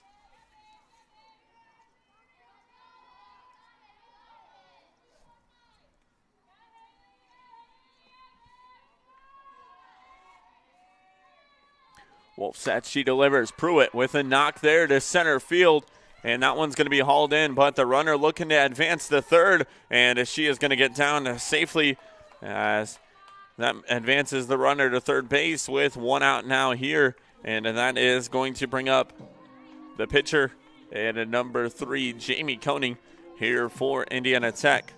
Now for the Warriors, number 3, Jamie Koenig. With the runner at third base, Koenig now going to step up to the dish as Walter makes her way safely into third. So Koenig at the dish now here for Indiana Tech with one out. Wolf going to set. She delivers. Koenig with a knock to the second baseman. It's going to, or excuse me, to the shortstop. It's going to get by, and that is going to score a run. And Koenig going to slide her way safely into second base there and give her the RBI double for Indiana Tech. And that now extends the lead out to a 5-3 here for the Warriors. And that's going to bring up Kennedy Sullivan to the plate here for Indiana Tech.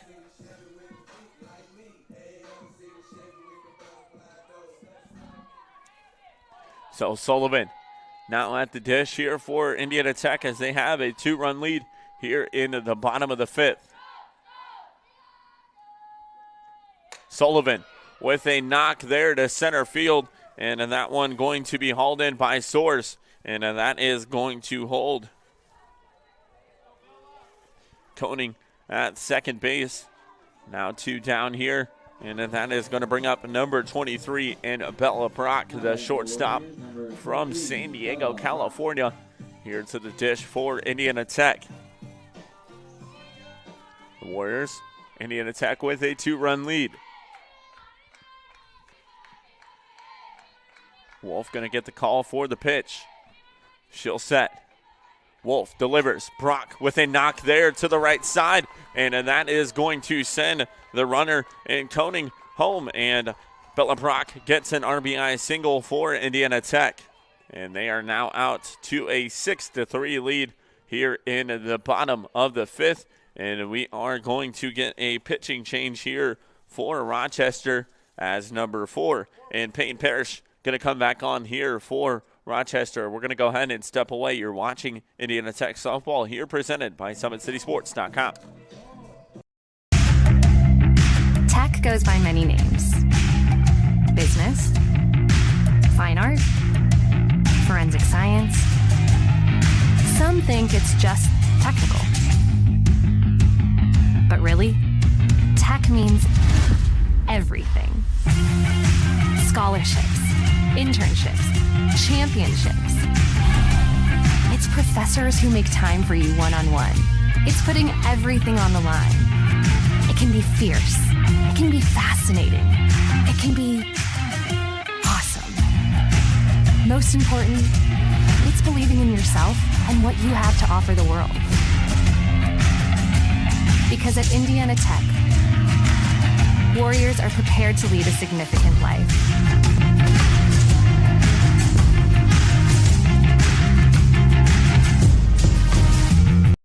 Back here live from Warrior Park as Peyton Parrish now out to the pitching mound here for Rochester. Delivers that pitch, 1-0 now the count here for Parrish.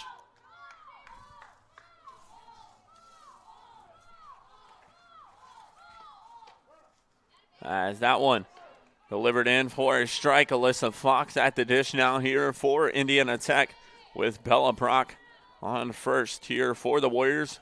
1-1 now the count here for Fox. Fox's pitch delivered, and she'll take that one to left field. It'll be hauled in for an out, so that will get us out of the 5th. And Indiana Tech gets one here. They now have a 3-run lead. You're watching Indiana Tech softball here, presented by SummitCitySports.com. Want to know the difference between dreaming and doing?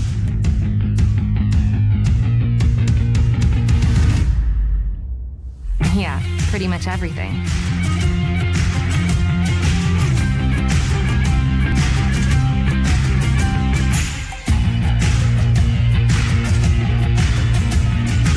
Visit Indiana Tech and see what it's like to be a Warrior. Want to know what it means to be a Warrior?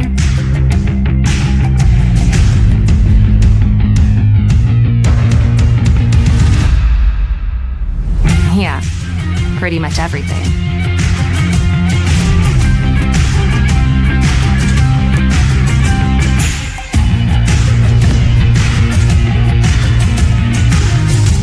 Visit Indiana Tech and walk a mile in a Warrior's shoes. We are back here live out at Warrior Park, getting set to begin at the top of the 6th as Indiana Tech out to a 3-run lead. Looks like number 19 and Maria Troba has made her way on to the field here for Indiana Tech. And she is going to come on here to replace Haley Pruitt for the Warriors.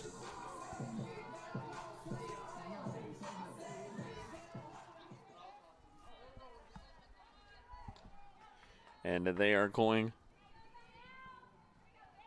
to face number 17 here for Rochester. And Alicia McConnell now at the dish here for the Warriors. She did have a home run in game number 1 here for Rochester. The only run scored in that game, but a 3-run lead here for Indiana Tech.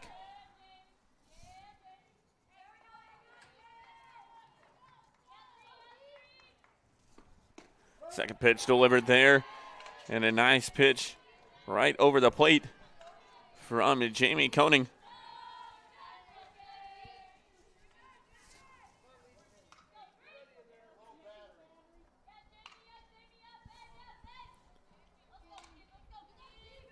Koenig delivers.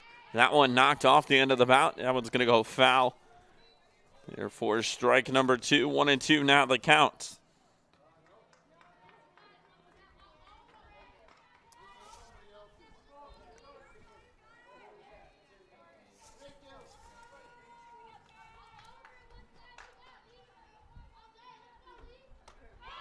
Strike. And that is a strikeout there from Koenig.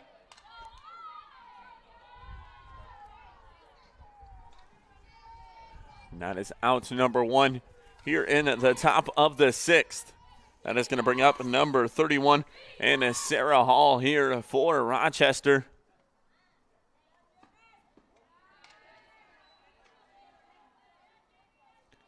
Hall with 2 hits here and a game number 2 and 2 at-bats here. So we'll see if Hall can look to get herself on here for Rochester as 1-0 is the count. She'll knock that one right to the second baseman. Parker going to turn and get Sullivan there for the out. And 2 down now here for the Warriors. And that is going to bring up number 25 and Tessa Gage here to the plate for Rochester. Gage is the senior out of Walnut Lake, Michigan.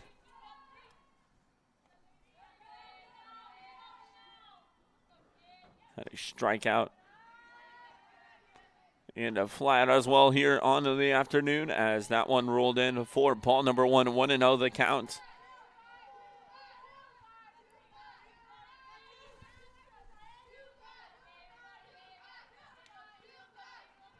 Koenig fires. She delivers. Swinging strike there. 1-1 now the count. 3-run lead here for Indiana Tech.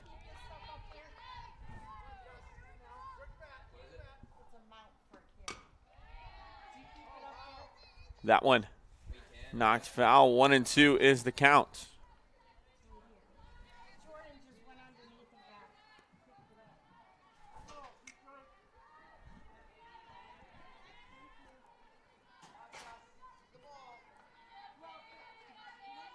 Koenig sets. She delivers. That one framed, but not called a strike, but a nice framing duty there from Allie Forster. And that one brings it to 2-2. Now the counts.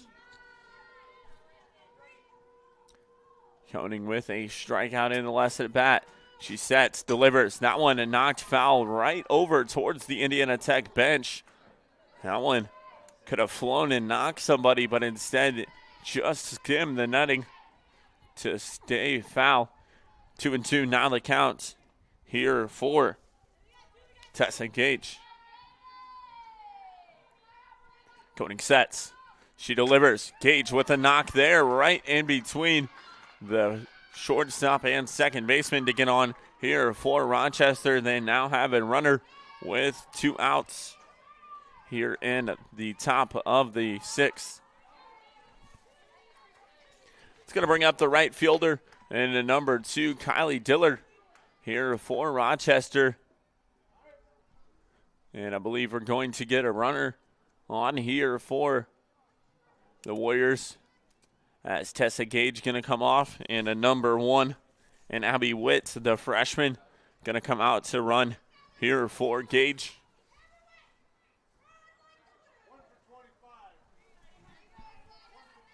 And that is going to bring up number 2 and Kylie Dillard, the right fielder, to the plate here for Rochester. Comes into this one with a .286 batting average here for the Warriors. She'll be at the dish now here for Rochester. The runner on first, 2 outs. Koenig set, she delivers that one. Fired foul here. 0-1 now the count. Not many home runs on the year here for Rochester. as the first home run actually on the season came from Alicia McConnell team-wise.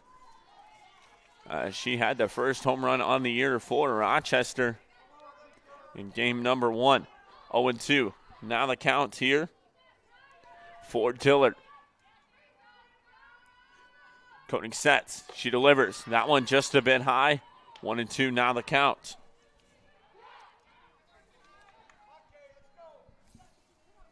Runner on first here for Rochester as Abby Witt came on to run here for the Warriors. Pitch set and delivered, and that's a strikeout to get out of the inning. Indiana Tech with a 3-run lead. We head to the bottom of the 6th. You're watching Indiana Tech softball here, presented by SummitCitySports.com. Tech goes by many names. Business, fine art, forensic science. Some think it's just technical. But really, tech means everything. Scholarships, internships, championships. It's professors who make time for you one-on-one. It's putting everything on the line. It can be fierce. It can be fascinating. It can be awesome. Most important, it's believing in yourself and what you have to offer the world. Because at Indiana Tech, Warriors are prepared to lead a significant life.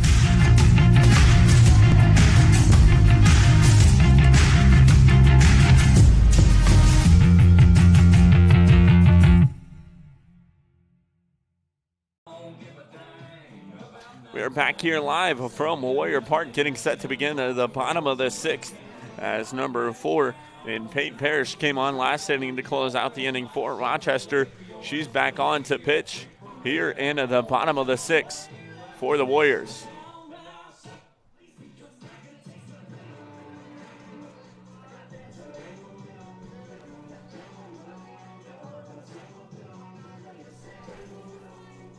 So Indiana Tech going to bring number 15 up to the plate. It is going to be Carmen Rosado to the dish now here for the Warriors. She is the freshman out of DeMont, Indiana. She comes into this one here for Indiana Tech. And I don't think she has an at-bat here on the year for Indiana Tech. So making her first appearance of the year is number 15. And Carmen Rosado, the freshman, getting her first looks here. 0-1 to the count here for her. That one knocked by Rosado, but it is going to be hauled in there by the right fielder and Kylie Dillard for out number 1. Number 29 here for Indiana Tech in a J.C. Piper, the freshman, going to come on. Another freshman getting a look from Lake Central High School. J.C. Piper comes into this one without an at-bat too as well, so getting her first look is J.C. Piper. She comes on here for Indiana Tech and takes strike number 1. 0-1 the count here for Piper. She is the freshman out of Schererville, Indiana, Lake Central High School graduate is Piper. Piper with a knock there into right field, and she'll get her first collegiate hit here for Indiana Tech. So Piper making some noise in the dugout here for the Warriors, as J.C. Piper makes her way to first, and that is going to bring up number 7 and Jordan Dipple here on for Indiana Tech. Going to get a runner now as Alexis Galloway going to make her way on to run here for the Warriors. So she can stay into the ball game. Wanted to get Piper her first hit, and she did indeed get it. So Jordan Dipple now up to the plate here for Indiana Tech with 1 out, a runner on the first here into the bottom of the 6th.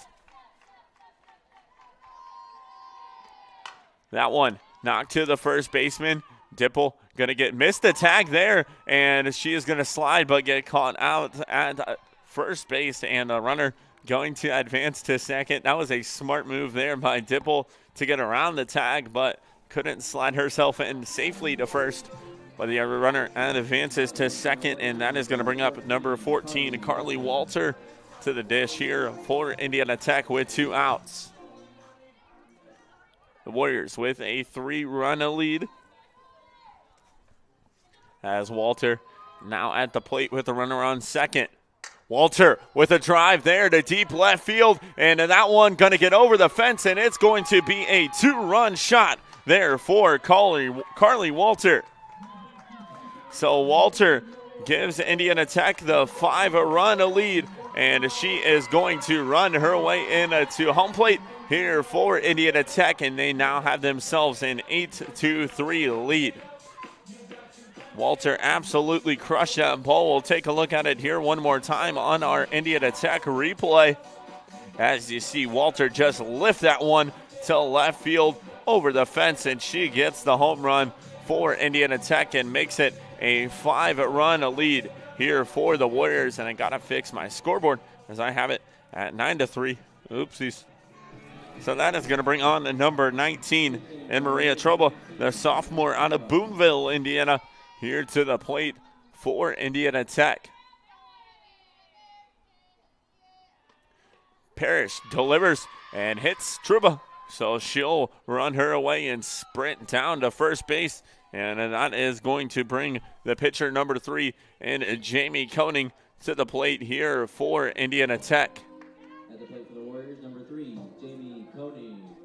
And we are going to get a pitching change, I do believe, here for Rochester, as they're going to look down to make sure their pitcher is ready in the bullpen. Not 100% sure who is in there for Rochester, but they're going to run their way onto the field. So we're going to step away. You're watching Indiana Tech softball here, presented by SummitCitySports.com. Want to know the difference between dreaming and doing?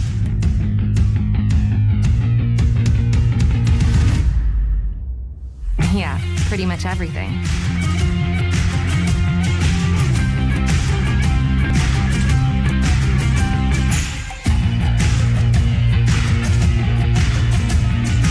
Visit Indiana Tech and see what it's like to be a Warrior. Want to know what it means to be a Warrior?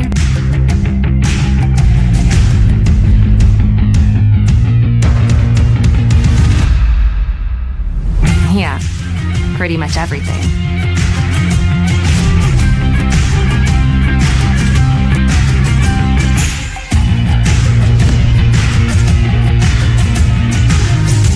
Visit Indiana Tech and walk a mile in a Warrior's shoes.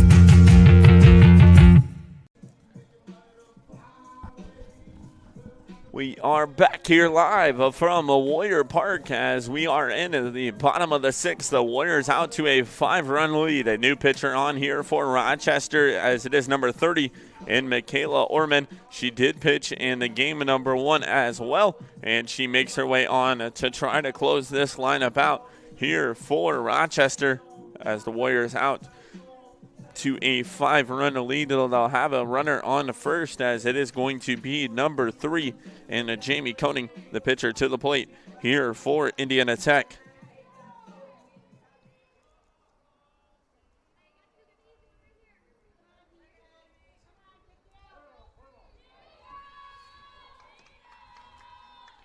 Two outs here as Koenig to the plate. She'll signal bunt, and the runner going to take off for second and going to slide in this safely. There does number 19 and Maria Troba, and she is going to get called out, is going to be the call. So that'll take us here into the top of the 7th. The Warriors 3 outs away. You're watching Indiana Tech softball here, presented by SummitCitySports.com. Tech goes by many names. Business, fine art, forensic science. Some think it's just technical. But really,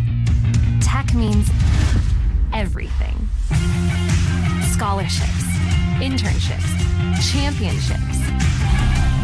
It's professors who make time for you one-on-one. It's putting everything on the line. It can be fierce. It can be fascinating. It can be awesome. Most important, it's believing in yourself and what you have to offer the world. Because at Indiana Tech, Warriors are prepared to lead a significant life.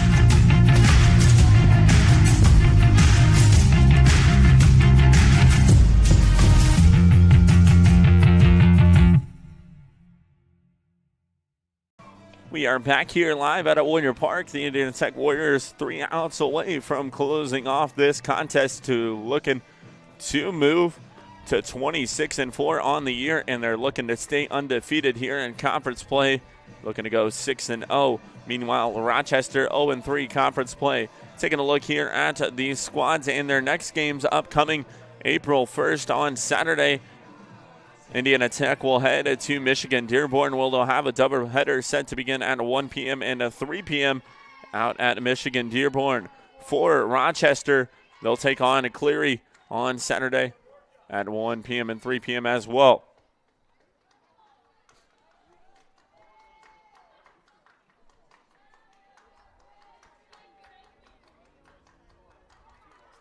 So the umpire with a bit of confusion here, trying to straighten things out on fielding-wise here for Indiana Tech.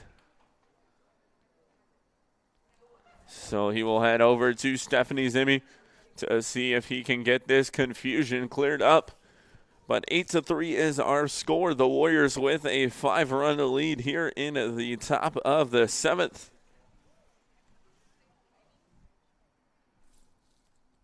As Jamie Koenig has come back on to pitch here for Indiana Tech.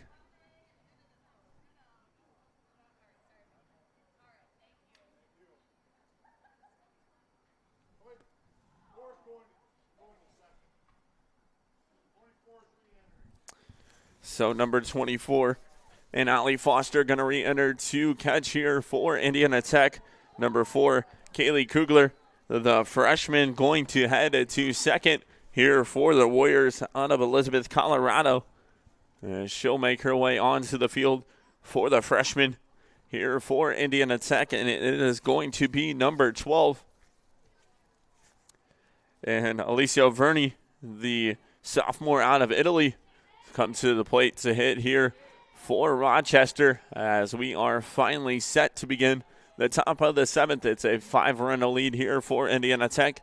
They are 3 outs away from moving to a 26-4 record.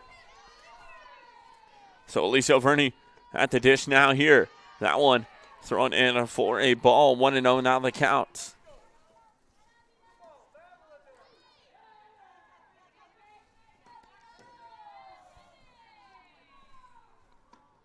Koenig delivers. That one just a bit high.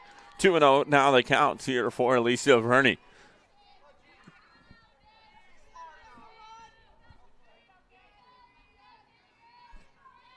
Koenig set. She delivers. Verni with a knock there to right field. And that one going to be hauled in there for the out.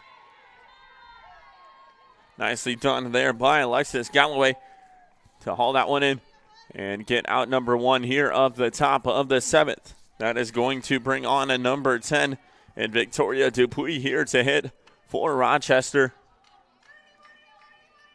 With 1 out here. Koenig set. She delivers. That one from Dupuis, knocked to right, and not enough speed to get over it, but that one's going to hit the fence here on the right side out at Warrior Park. 0-1 going to be the count now here for Dupuis. Koenig looking to seal this one off here for Indiana Tech. She has gone 2.2 innings here for the Warriors. Dupuis with a knock there to short, and that one going to be hauled in by Sullivan at first base there for the outs. And number 30 here for Rochester, and the pitcher, Michaela Orman, going to come on to hit here for the Warriors as Indiana Tech with a 5-run lead. So Orman at the plate here for Rochester. Koenig set, delivers. That one in for a strike, 0-1, and now the count.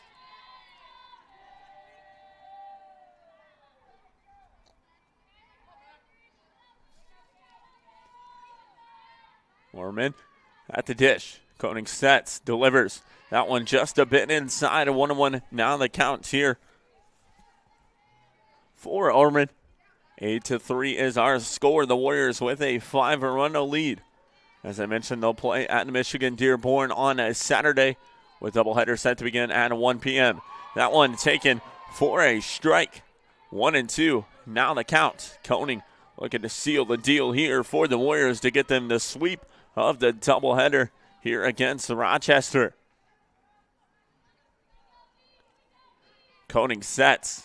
She delivers. That one in for a strikeout, and the Warriors are going to win this one 8-3, and they take the sweep of the doubleheader here against Rochester.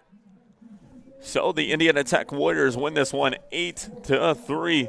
And they take the sweep of the doubleheader. They improve to 26-4. Meanwhile, Rochester falls to 2-8 here on the year. As I mentioned, Indiana Tech will head to Michigan Dearborn on a Saturday to take on Michigan Dearborn at 1 p.m. and 3 p.m. in a WAC conference action. And then Rochester will take on Cleary at home at 1 p.m. and 3 p.m. Tech moves to 6-0 in the conference play. They stay undefeated and hold the top spot in a WAC conference play. Meanwhile, Rochester falls to 0-4 in a conference play. We thank you so much for joining us here from Warrior Park. For my cameraman, Brandon Porter, I'm Hunter Sosneimer. You've been watching Indiana Tech softball presented here by 7citysports.com.